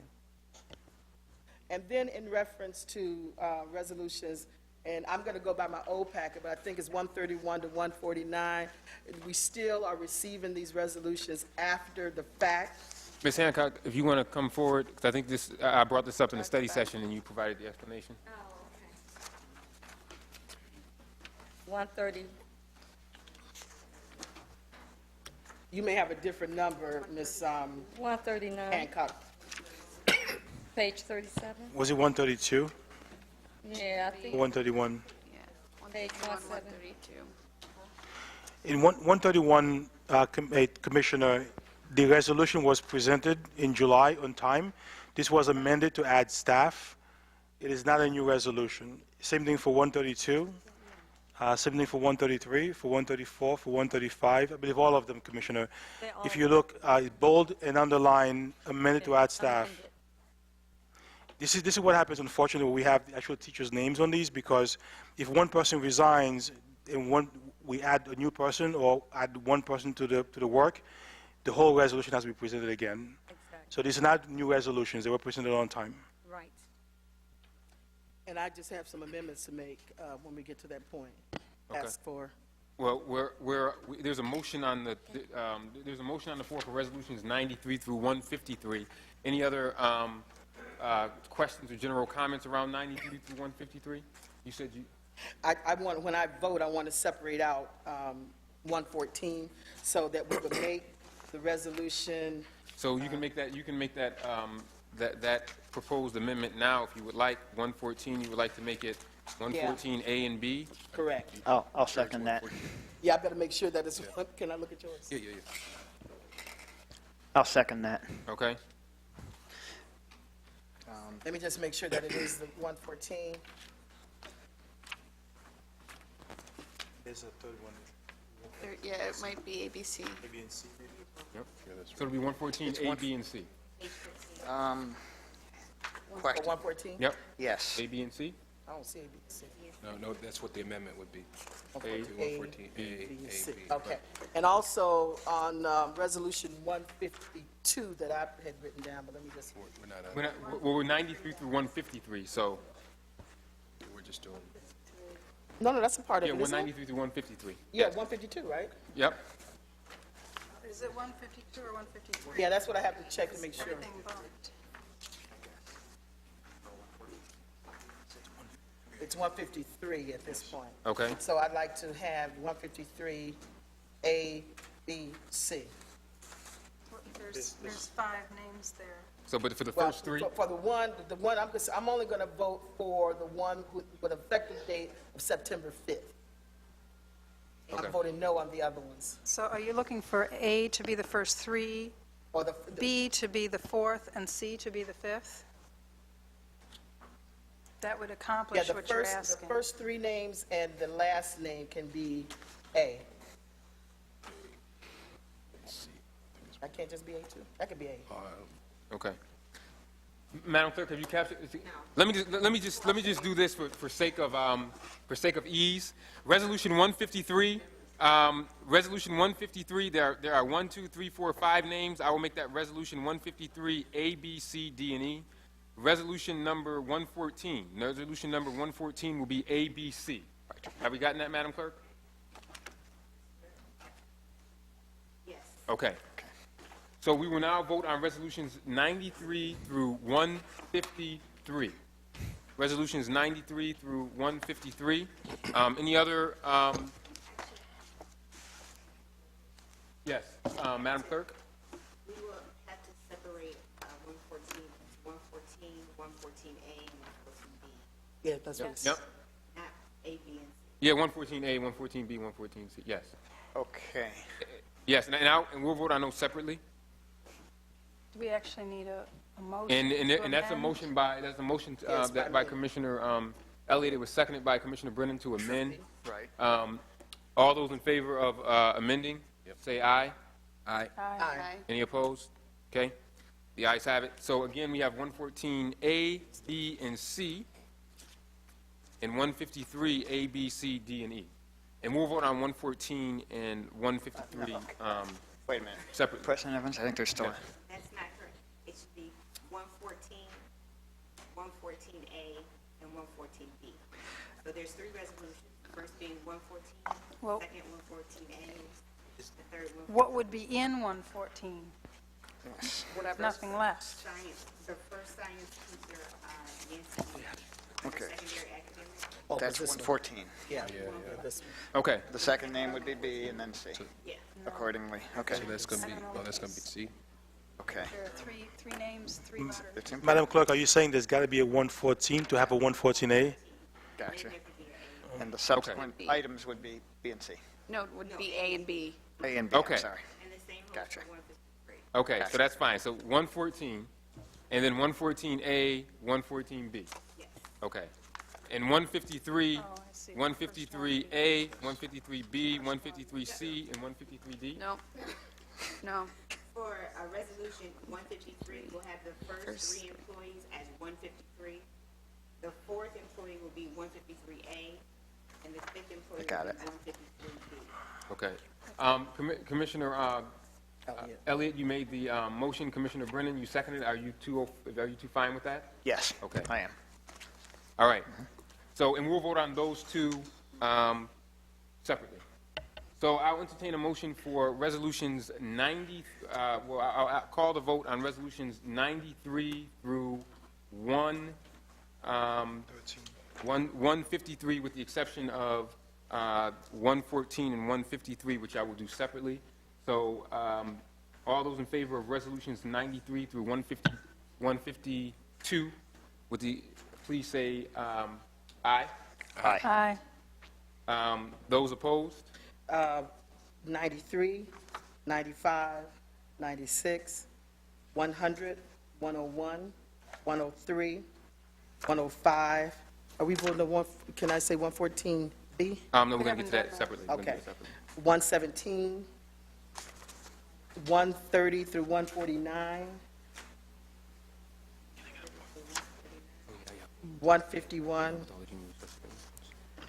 Now, these are, let me just say, these are my numbers based on the previous, You're going to get them wrong. you know. so- Yeah. Where's Commissioner Elliott's new package? No, I haven't, but when I work from my, All right. Well, if you can just get with the clerk afterwards and she can capture those notes, please. Okay. Okay? Thank you. And I abstain on 108. Family member. Now we will vote on resolution number 114, resolution number 114, and then, may, A and B. all those in favor, first I'm going to do 114, then I'll do 114A and then 114B. All those in favor of resolution 114, please say aye. Aye. Aye. Any opposed? Any abstentions? The ayes have it. All those in favor of resolution 114A, please say aye. Aye. Aye. Any opposed? Mr. President, I vote no. You want one no? 114A, yep. Okay. And Commissioner Elliott, 114A? yes, that's, yes. You vote no? No, I vote, 114A is the portion of resolution for vocational education. Ricky told me. Yeah. The first name for secondary. yes, academic. yes, I vote no on that one. Okay. 114A. Okay. And I vote no on 114A, but the ayes have it. All those in, It's a deadline. We have six commissioners. 3-3. 3-3 is rejected. okay. What is rejected? Who voted no for 114A. You won your point, Cynthia. Um, All right, 114A is, so what do we, Vocational education. Yeah. I'm looking at the secondary academic. That's 114. That's 114. Okay, so we're voting on vocational education. 114A. is what So we're that's, voting on. 114A. Yes, Okay, so, We do a roll call. yeah. Yes. okay, my vote is no on Right. 114A. Right. So we're saying it's a deadlock? No, it fell. The resolution fell. It's not a majority. You need 4 votes to pass. Right. Only got You 3. need majority. So it didn't pass. So it's it was 3-3. It doesn't, the resolution doesn't pass. 114A doesn't pass. We're now on 114B.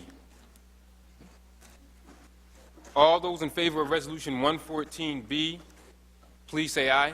Aye. Aye. Any opposed? No. One no. 114B passes.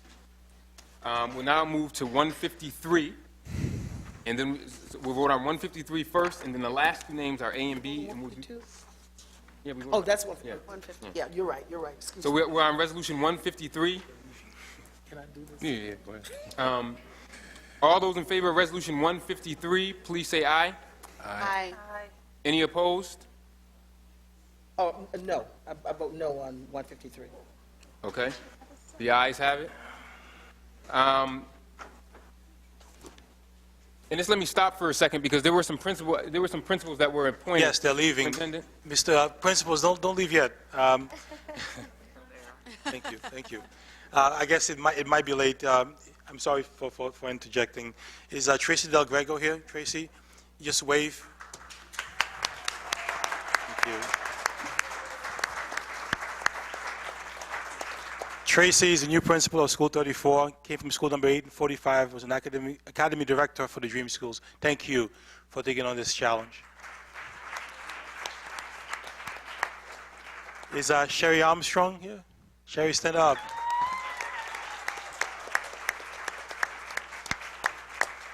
Met Sherry, first time I met her, said she's a powerful woman. Taking over School 44, thank you. Came from the Office of Accountability Research and Research Specialist. Thank you for taking on this challenge. Is Stephen Scheifheimer? Stephen? Okay, missing one. Jay Piper? Jay, did you leave as well? I think we lost Jay, but I really want to give him kudos. Jay's my neighbor. Walk the dogs together every morning, so. Jay came from the bilingual office, the ELL office, director of SL, taking on School 15. Congratulations, folks. You've taken on the toughest job in urban education. Do you want to Rhonda Neal and these other people? But it's, if I can just perhaps do Clinton, even though it's two more. Clinton Bell. Yes.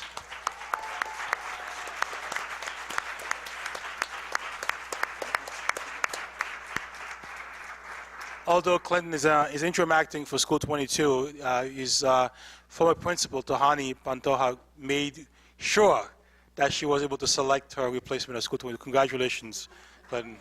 It finally happened. What am I missing? That's it, right? I think I have everybody. Congratulations. Okay, thank you. More, is it one more there? No, I think that's all the principals we have. Did we miss all the principals? No, 57. It says, yeah. Right. Number Let me also. Is Rhonda Neal here? Yes. Rhonda Neal, congratulations.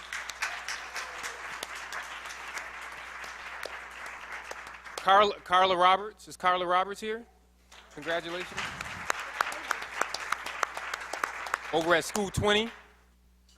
That's one of my schools, so I love visiting School 20. School 54, Brenda Santana. Is she here?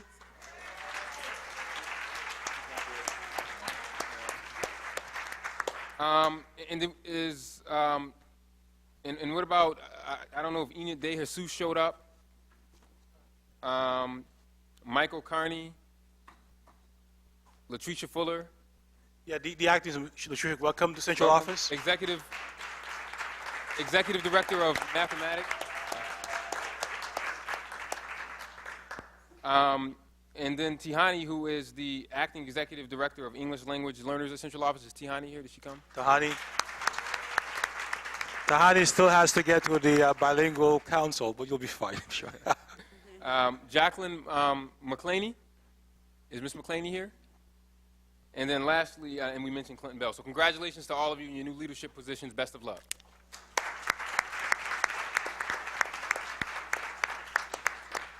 We'll now move on to resolutions 153. Resolution 153, we'll vote on Resolution 153A and Resolution 153 separately. And I'll hold so folks that are leaving can have the opportunity to leave. Lock the doors.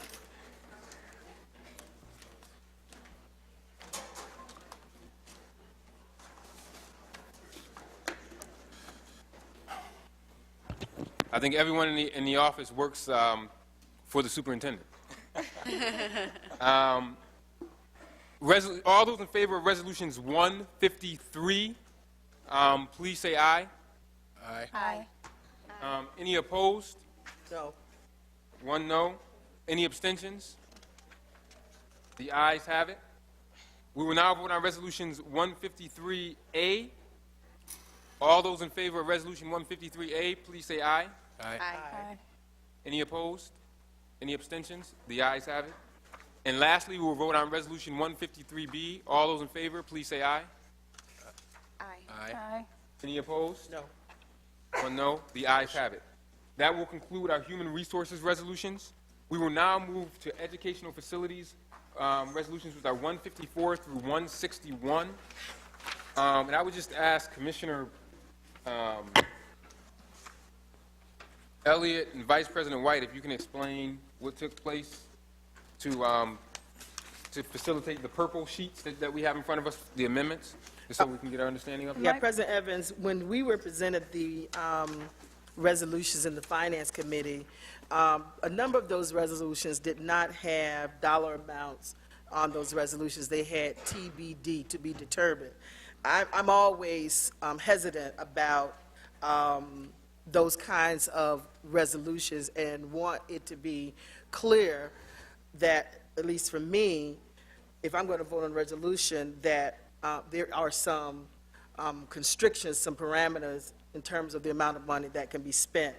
So what would have made me comfortable to vote in support of those resolutions were to have the language in the resolution that says a do not exceed amount or a budgeted amount, I think is one that we put in there, so that from the board's perspective, we've done our due diligence to ensure the financial responsibility of the school district. Okay. And I actually should have asked for a motion to amend resolutions 158, 162, actually substitution. Could I ask 162 and first? 162. Commissioner Could I Powell? suggest first that we just isolate 158 and work on the resolutions 154 through 161, sans 158, so we can isolate that? Why is it, what are you suggesting? Because that makes it a lot less confusing when someone does move to either substitute or amend. Yeah, because the series of resolutions that we're talking about are 154 to 161, and what Commissioner Powell is recommending is we just extract out, for the time being, 158. The other ones that you're talking about fall in the next set of resolutions. all right. You see what I'm saying? Yes. So let's start with resolutions 154 through 161. Less Less resolution 158. 150. Less resolution 158. So may I have a motion to So approve moved. resolutions 154 through 161 with the exception of resolution 158? Moved by Commissioner Powell, second. Second. Seconded by Vice President White. Questions around resolutions 154 through 161 except for 158? Yeah, President Evans, I just want to be clear that, again, I point out that I worked on the resolutions of Can we shut that door, please? the resolutions of the board packet that we received last week. So my numbers may be off, and I will check with the clerk to make sure that they correspond with the latest packet. Okay, thank you. 154 through 161 with the exception of 158. All those in favor, please say aye. Aye. Aye. All those opposed? One, I believe, is 159. It's 159 on my paper. Which company? Mr. President. This is architecture. PC, that's 160. Architecture PC? Let me just, If it's 160, Commissioner, if you look at, that I have a, yeah, it's 160. I Okay. have to abstain from this because this is part of my organization. okay. Thank you. So there's an abstention on 160. Now, may I have a motion to substitute resolution number 158 with the proposed 158A? So moved. Go ahead. Second. Second. Moved by Vice President White, seconded by Commissioner Elliott. Discussion around Resolution 158A. Commissioner Powell? Well, I can understand the actions taken with the other two resolutions. This particular resolution already had a set dollar amount. I consider the language completely extraneous came after and the will fact. vote no, and recommend others vote no as well. And recommend, what was your recommendation, Commissioner Powell? I consider the language in this particular resolution, not so much the other two, but in this particular resolution, to be extraneous because the dollar amount already exists. A dollar limit already existed in the original. I would recommend a vote of no to the substitution. Unless that resolution came, that dollar amount came after the fact. No, I'm looking right at it. The original has a dollar amount in it. Yeah. It may not have been the case at Let the me time just- of the Finance yeah. Committee, but it does now. Yeah, and let me just say, I'm just a little off because the numbers are off too. So if I sort of am scrambling, forgive me. Yeah, I think they were off during the Finance Committee, and so I have no problem with that if the number is. Yeah, the number is there now. Yeah. Okay. So Yeah, it has $213,215 performed through this agreement on Resolution 158. Any other questions around, any other, You know, any other comments around the substitution of 158A? yeah, you know what, now, because I'm taking a look at it now, the reason for the total expenditures for this year only is because this was a $100,000 increase over the do not exceed amount that we had in it previously. And this was due to some work that was done.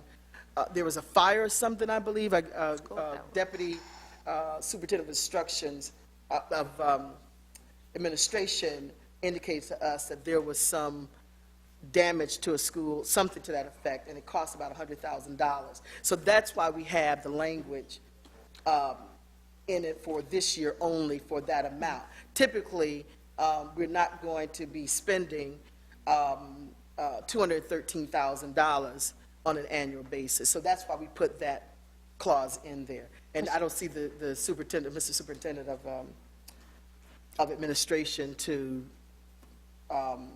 support that, but that is, what the minutes will show that from the Finance. President, a Yes. response. The issue here is, this is a one-year contract for this year only. That language, for this year only, is completely redundant because it's a one-year contract.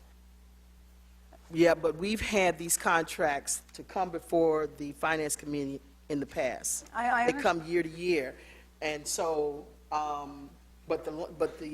they come year to year, and I believe, if I'm not mistaken, that we have this agreement that we renew these contracts year to year, even though we may have a 5-year agreement with the renewal for them year to year. I understand how it would have gotten through Finance Committee with this language added because it's the expedient way to get a resolution moving and allow it to be presented to the board a week later. I just can't express myself more clearly to my colleagues that in this particular instance, and I'm not talking about the other two, this is a waste of time. Okay. Any other comments on this before we vote on it?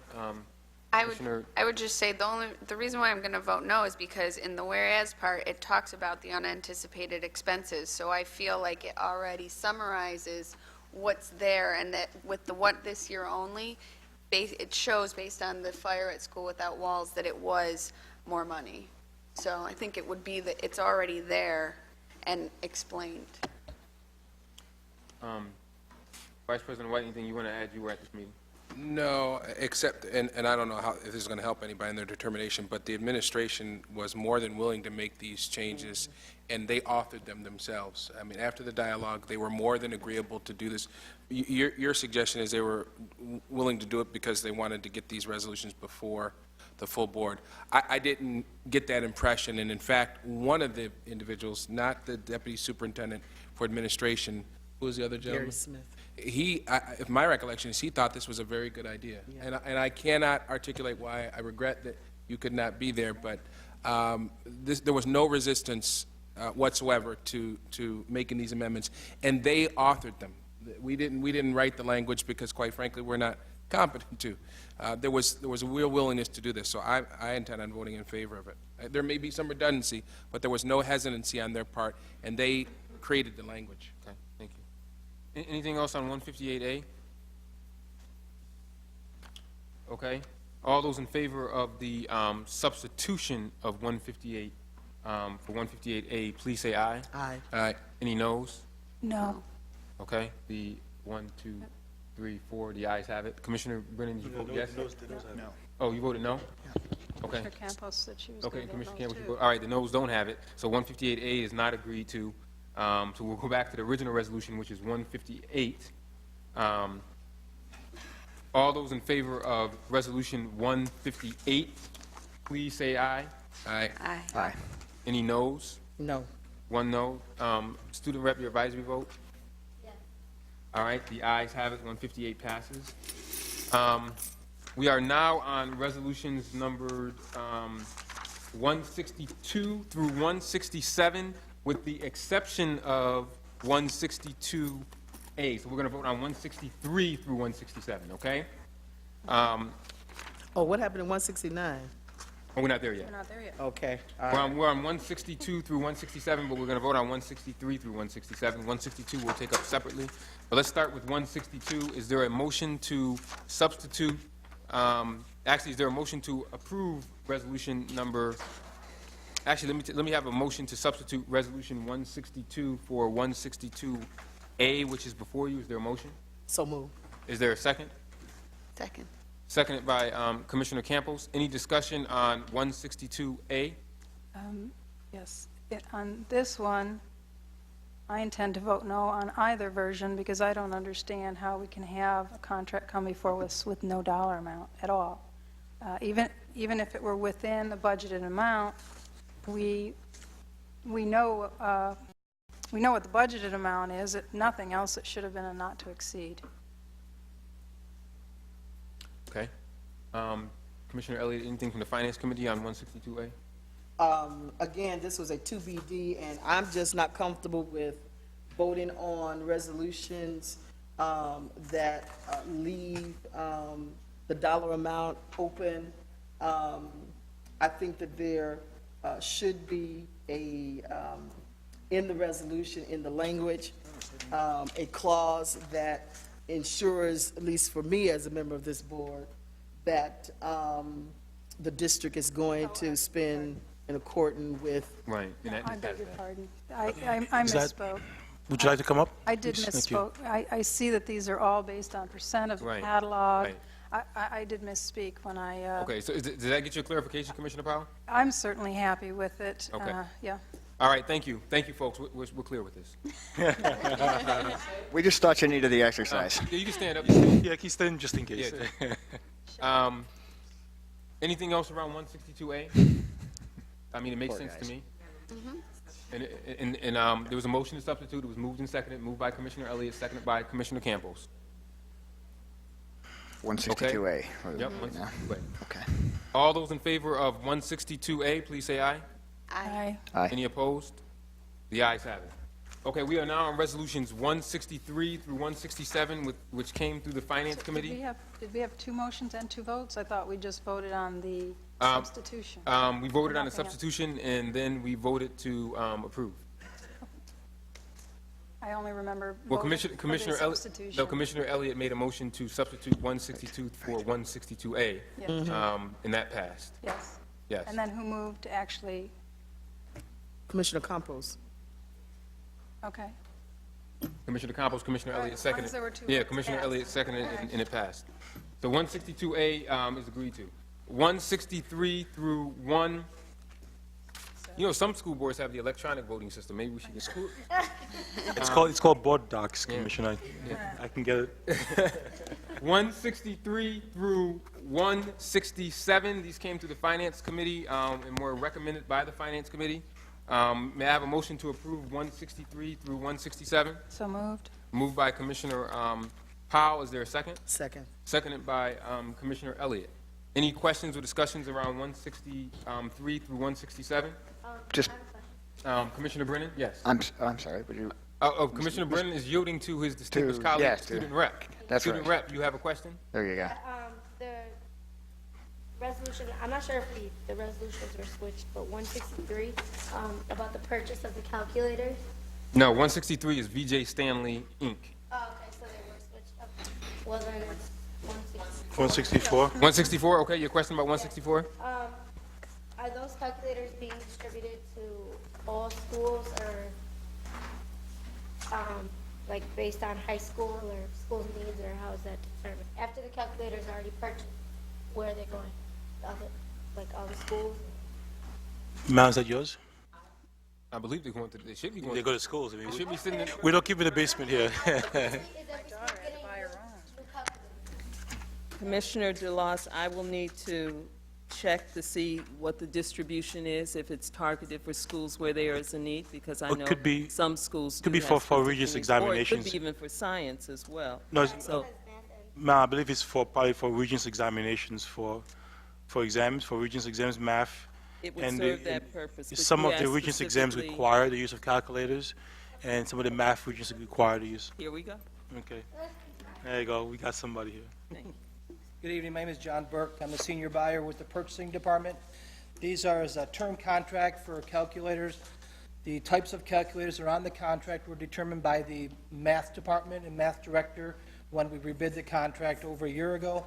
It is up to discretion of each school. These are teacher-packed calculators, and they can buy them as they need be for their classroom instruction to use for the school year. Okay, so just as needed. Yep. Okay, thank you. Thank you.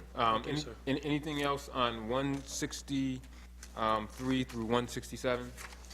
Yes. 60. Actually. Yes, and we do have an amendment on 166. Commissioner Brennan? Yes. Yeah, I think it's Resolution 167, according to the New Testament version of resolutions. Just a quick question, and I usually ask these questions when they involve out-of-town vendors. The service seems worthwhile. Welligent is based in Norfolk, Virginia, to provide software for medical records for all students. Did we investigate whether or not local companies might have provided this service? Sure, Donna? There's no hard and fast presumption against an out-of-town company, but I always like to be sure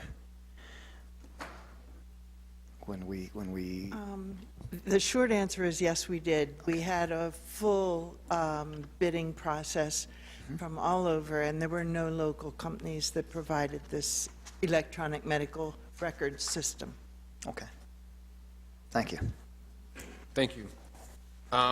Anything else on 163 through 167, with the exception of 166, which is another substitution?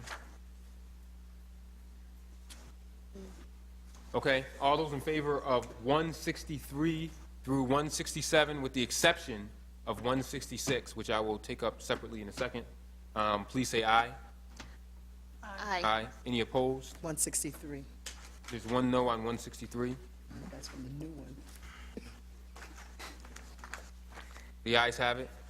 Okay, may I have a motion to, Yes, by the way. thank you, student rep. May I have a motion to substitute resolution 166 for 166A? So moved. Moved by Commissioner Elliott. Is there a second? Second. Seconded by Commissioner Campos. Discussion on the proposed separation? Yeah, President Evans, again, this is one of those resolutions that came that there is no budgeted amount.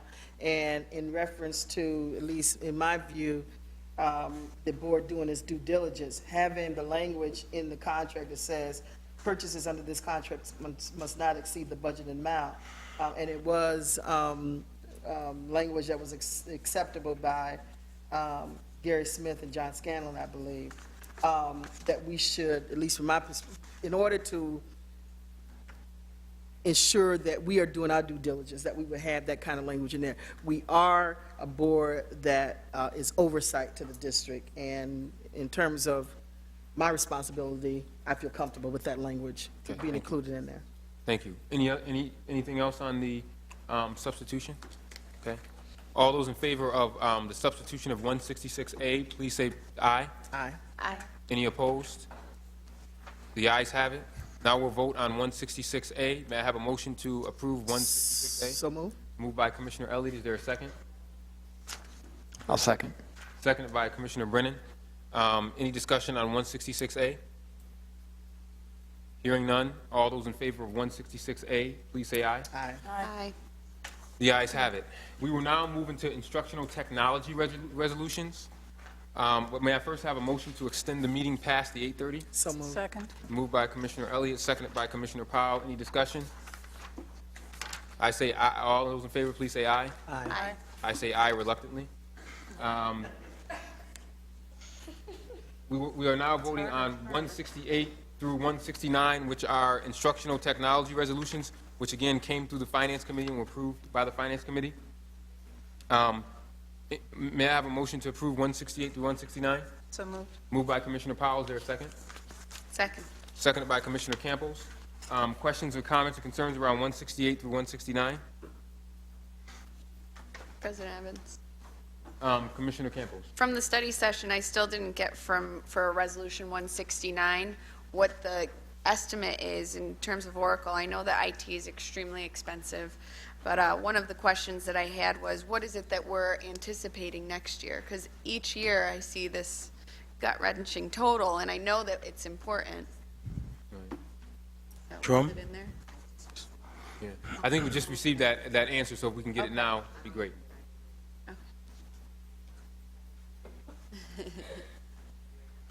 Good evening, Commissioner Campos. I Hi. did respond to your question earlier this afternoon.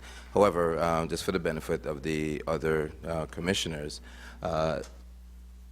Oracle and PeopleSoft, our major ERP system, every year we have maintenance both on the database side and on the software side. Anticipated costs are just about $1 million a year, and we should expect that to increase at 4% every year. Yes. I want to be in IT. We're in the wrong business. I know. We are in the wrong business. Wow. And I can tell you, Commissioner, this gentleman is one of the best bargain hunters I've ever seen. Also, on that point, we tried.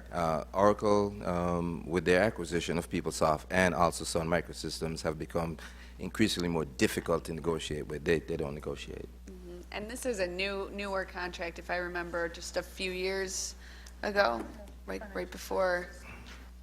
Well, myself and Commissioner Williams came on. what you're approving tonight, hopefully, is additional licenses based on the trigger in our 2006 amended contract. Okay. Thank you so much. You're welcome. Anything else on 168 through 169?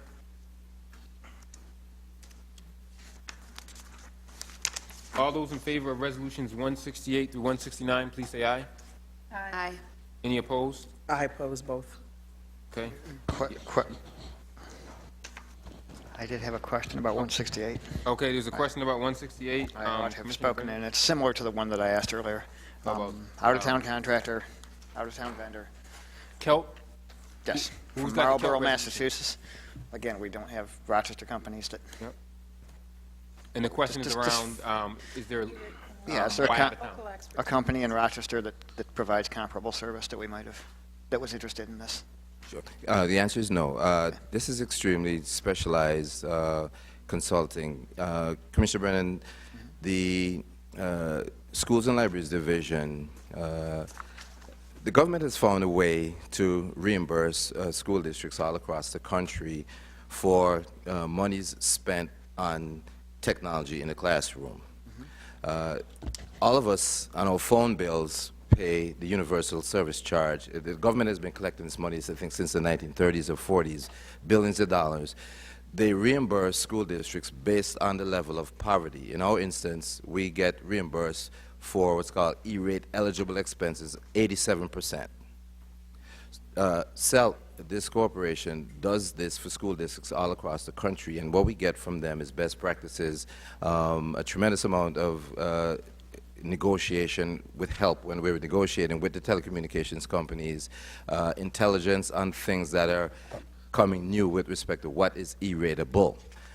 This is probably one of the best things in this district. We're going to get back probably on a steady state measure at least $2.5 million every year. That's if we don't do any projects. As an example, the VoIP project that we are coming to completion on, the total project cost is about $3 million.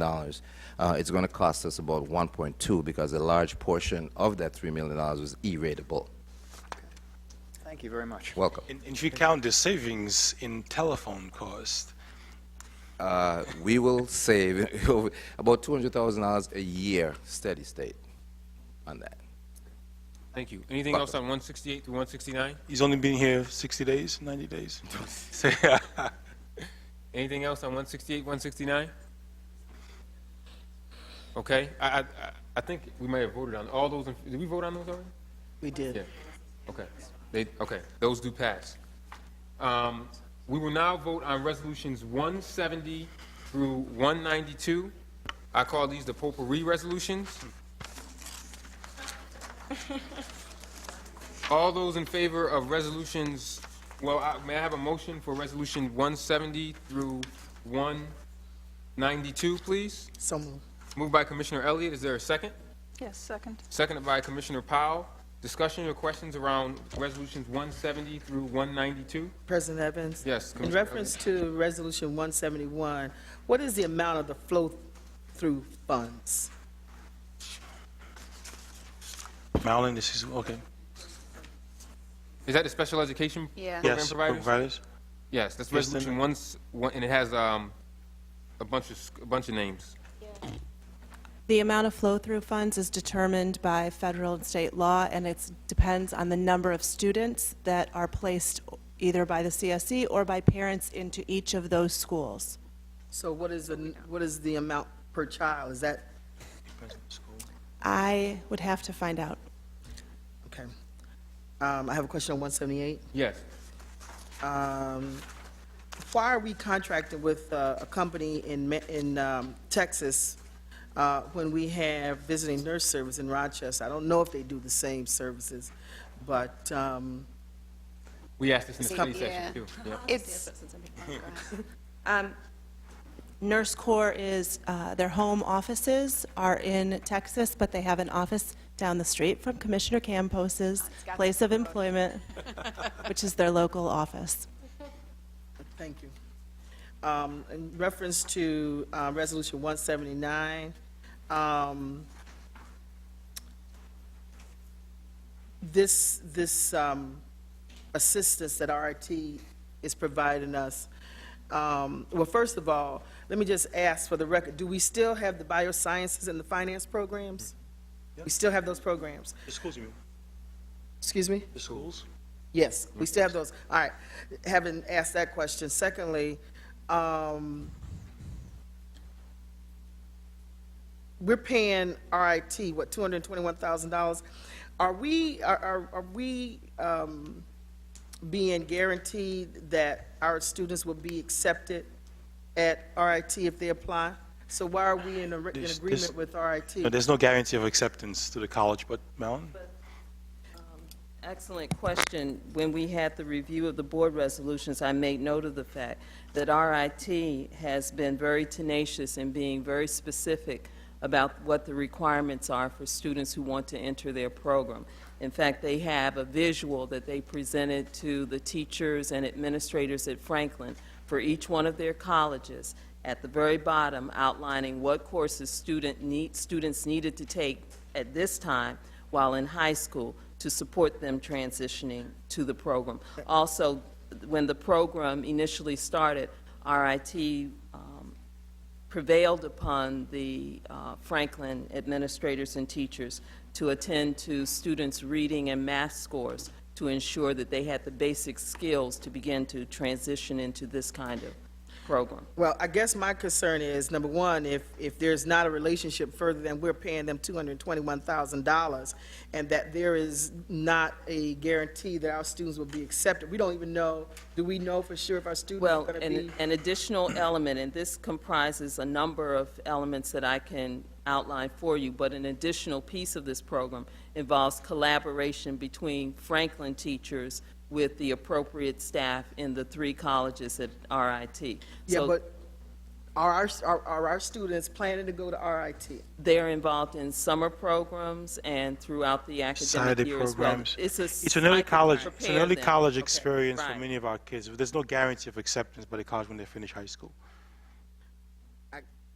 Okay, I guess that I would have wanted more for 221,000. I would have wanted them to offer some scholarships or something to that Well, effect. this, young And I- people have not evolved through this process yet. They started Exactly. this beginning in 8th grade. Okay. Exactly. All right, okay.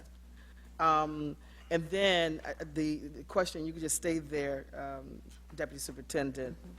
In reference to the Resolution 180, we're paying Bryan and Stratton 87,000, but we're paying RIT 221,000. Smaller number of young people involved at the 3 schools, and a very different program. And Commissioner, I was keynote for Bryan Stratton this past commencement exercise. I met a number of kids who actually were in the program who graduated from Bryan Stratton, went on to the school, Right. and got their degrees from the college. Thank you. And then I have a couple more questions. What is the percentage of students in the district that are autistic? Good question. Kirsten can give you more details, but that number is emerging. We've seen a definite increase.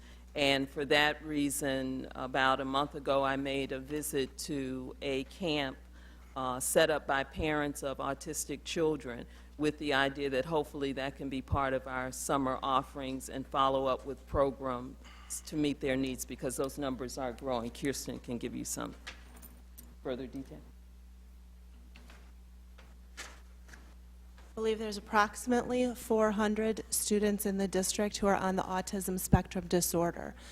If you'll note the wording of that resolution, it says that the Strong Center for Developmental Disabilities is going to be providing professional and technical support for us for all students with developmental disabilities. And children on the autism spectrum are just one type of a developmental disability.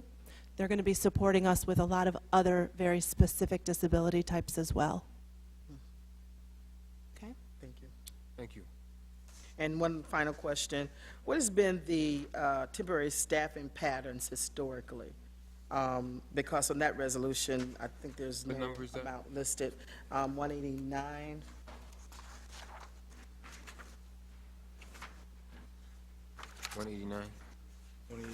Yeah, there's no dollar amount on resolution 189. So my question is, what's been the temporary staffing patterns? Michelle? And how much do we anticipate we're going to spend in these services? I'd like to introduce to you Director of Temporary Services, Dr. Narlene Reagans, and she is our specialist with this employment store. Hi, good morning, Commissioners. This particular amendment is a continuation of the contract that the district has had for the last couple years with the employment store, which is a woman-owned company.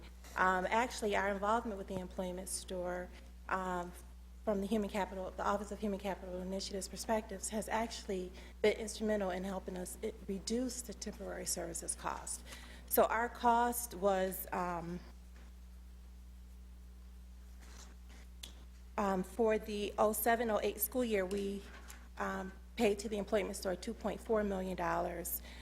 For this prior school year, it was $1.8 million. So we've actually saved about $600,000 by actively being involved in monitoring the temporary services usage at our schools, within our MIS department, and here in central office. So what kinds of positions are we hiring temporary staff for? In the schools, it's primary clerical positions, so it's recovering for when the school secretary is out. For example, especially in schools that only have one clerical person. In central office, it can be some of our, what we would refer to as our ASAR or mid-level manager positions, in which we're looking for someone to just come in until we can actually backfill that position. Thank you. Any others? Anyone? Commissioner Campos? For 191, I saw somewhat of a breakdown where I had asked for, I'm all in favor for a good learning environment in order to enrich the learning experience, what I had asked for was a breakdown as to, in terms of last year, I remember approving a resolution, and it was around the same amount. How many times do we utilize that? And I got a lot, but what I wanted was a breakdown as to how many times we actually use it for this amount. Who owns this? This is, yeah, because also Chuck, if Chuck is here as well, so this was an attempt for us to provide one resolution versus coming every month Right. for different resolution. I also understand that professional development is looking to perhaps use the site as well. Right, based on our conversation. We'd like to use 690, but Well, yes, we are going to try to make better use of that facility and not have to go to this full amount. We're clearly aware of the economic implications. Yes. But we do want to have a large venue available should we have that need. we can fit almost, what, about 1,200 people in that? Yes. Okay, I have one more question. go ahead. For resolution, I think it's 177, for the 2 crisis intervention counselors. I was wondering why we picked St. Joseph's Villa, because, like, I know, like, the center, it's 176 on mine, but if I'm correct, the resolution. It's 176. St. Joseph's Villa is Resolution 177. Okay. I think this, I have Jeanette Silvers on my list. I'm not sure why. Go ahead, Jeanette. Why are we using St. Joseph Villa? Yeah. It's a flow-through, and it's under Nickleby, so the No child state- left behind. No Child Left Behind, I'm sorry. Under No Child Left Behind. It's a flow-through, so the state determines where the money's going to go, Okay. and that's who's, and they service our students in that building. Okay. I just thought of the district's crisis team, that's why. I'm sorry? I was just thinking of the district's crisis team. Okay. It's for a special program at that school, that place. and just for clarification, many of these resolutions are flow-through resolutions. They come to, I don't even know why they come to the board, but the state makes a determination on where the money goes. So we'll have to get clarification on why they come to the board in the first place. Anything else on 170 through 192? Okay. All those in favor of 170 through 192, please say aye. Aye. Any noes? 172, 175, 179, 181, 184, 186, 187, 191. And I abstain on 175, 176, and 187. Uh-oh. Any of those are overlapping? Madam Clerk, have you captured that? Yes. There's no overlap. Oh, actually, There's no overlap. 175 did not pass. Which one? 175. Okay. I have an abstention and a no, and also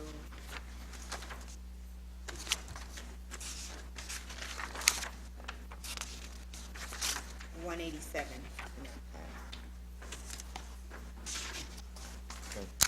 Commissioner, if I may request that perhaps we come revisit these again. These are services for special ed children for 175. This is Hillside Family of Agencies. This is, perhaps we can discuss this afterwards offline. Okay. I have is this Um, question time or? Well, we're through with 170 through 192, and we're going to move on to 194 through 195.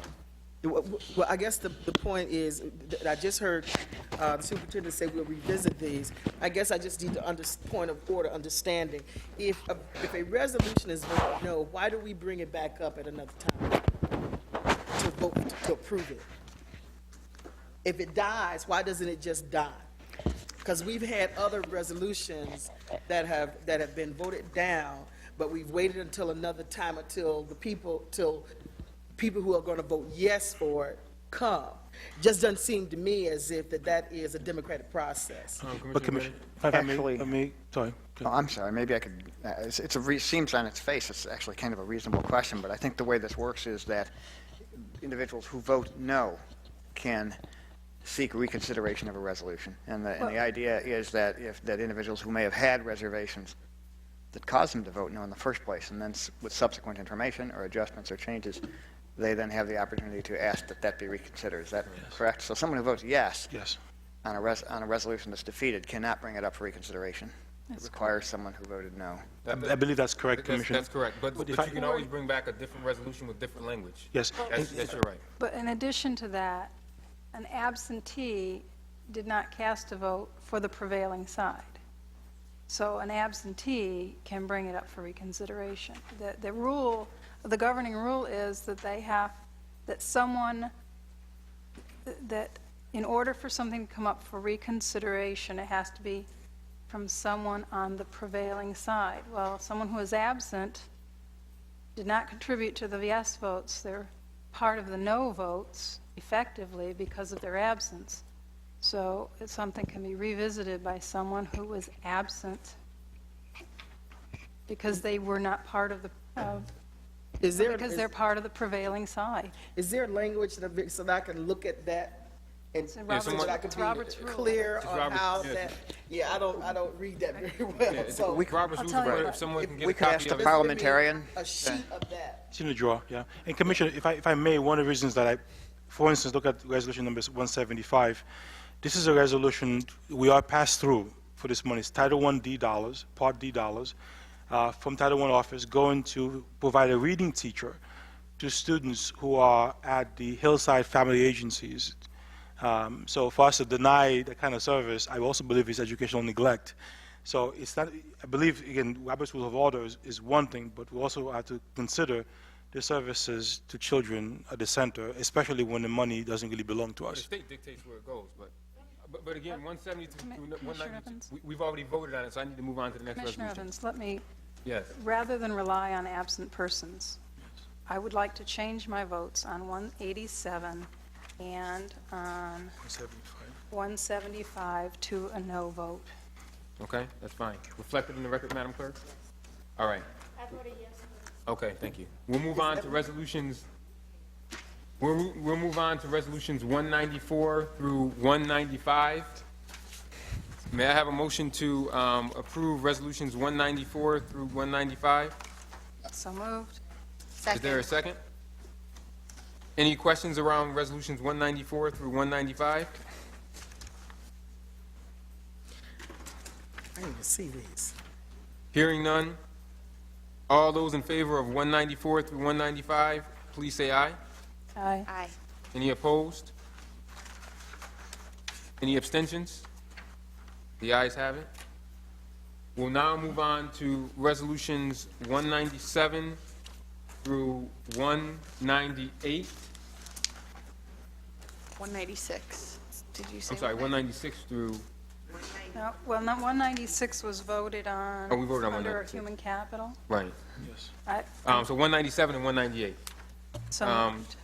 196 was the human capital resolution, which we voted on under our first block.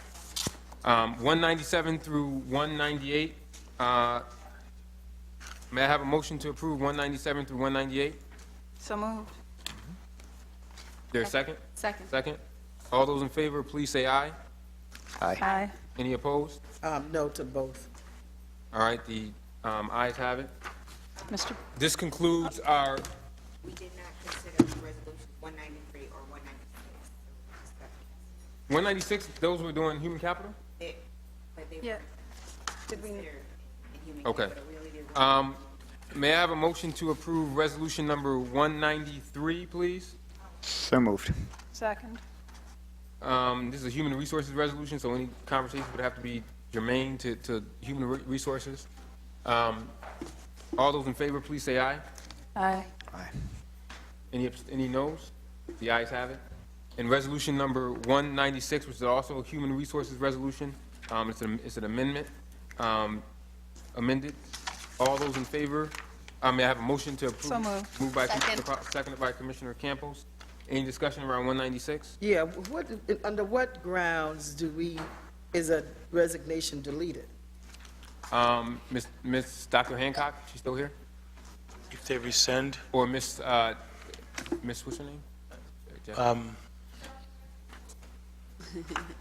you could take it if you'd like.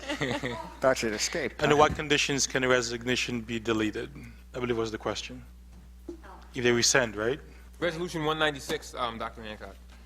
Yes, that one was rescinded because teachers, this particular teacher went to her union, RTA.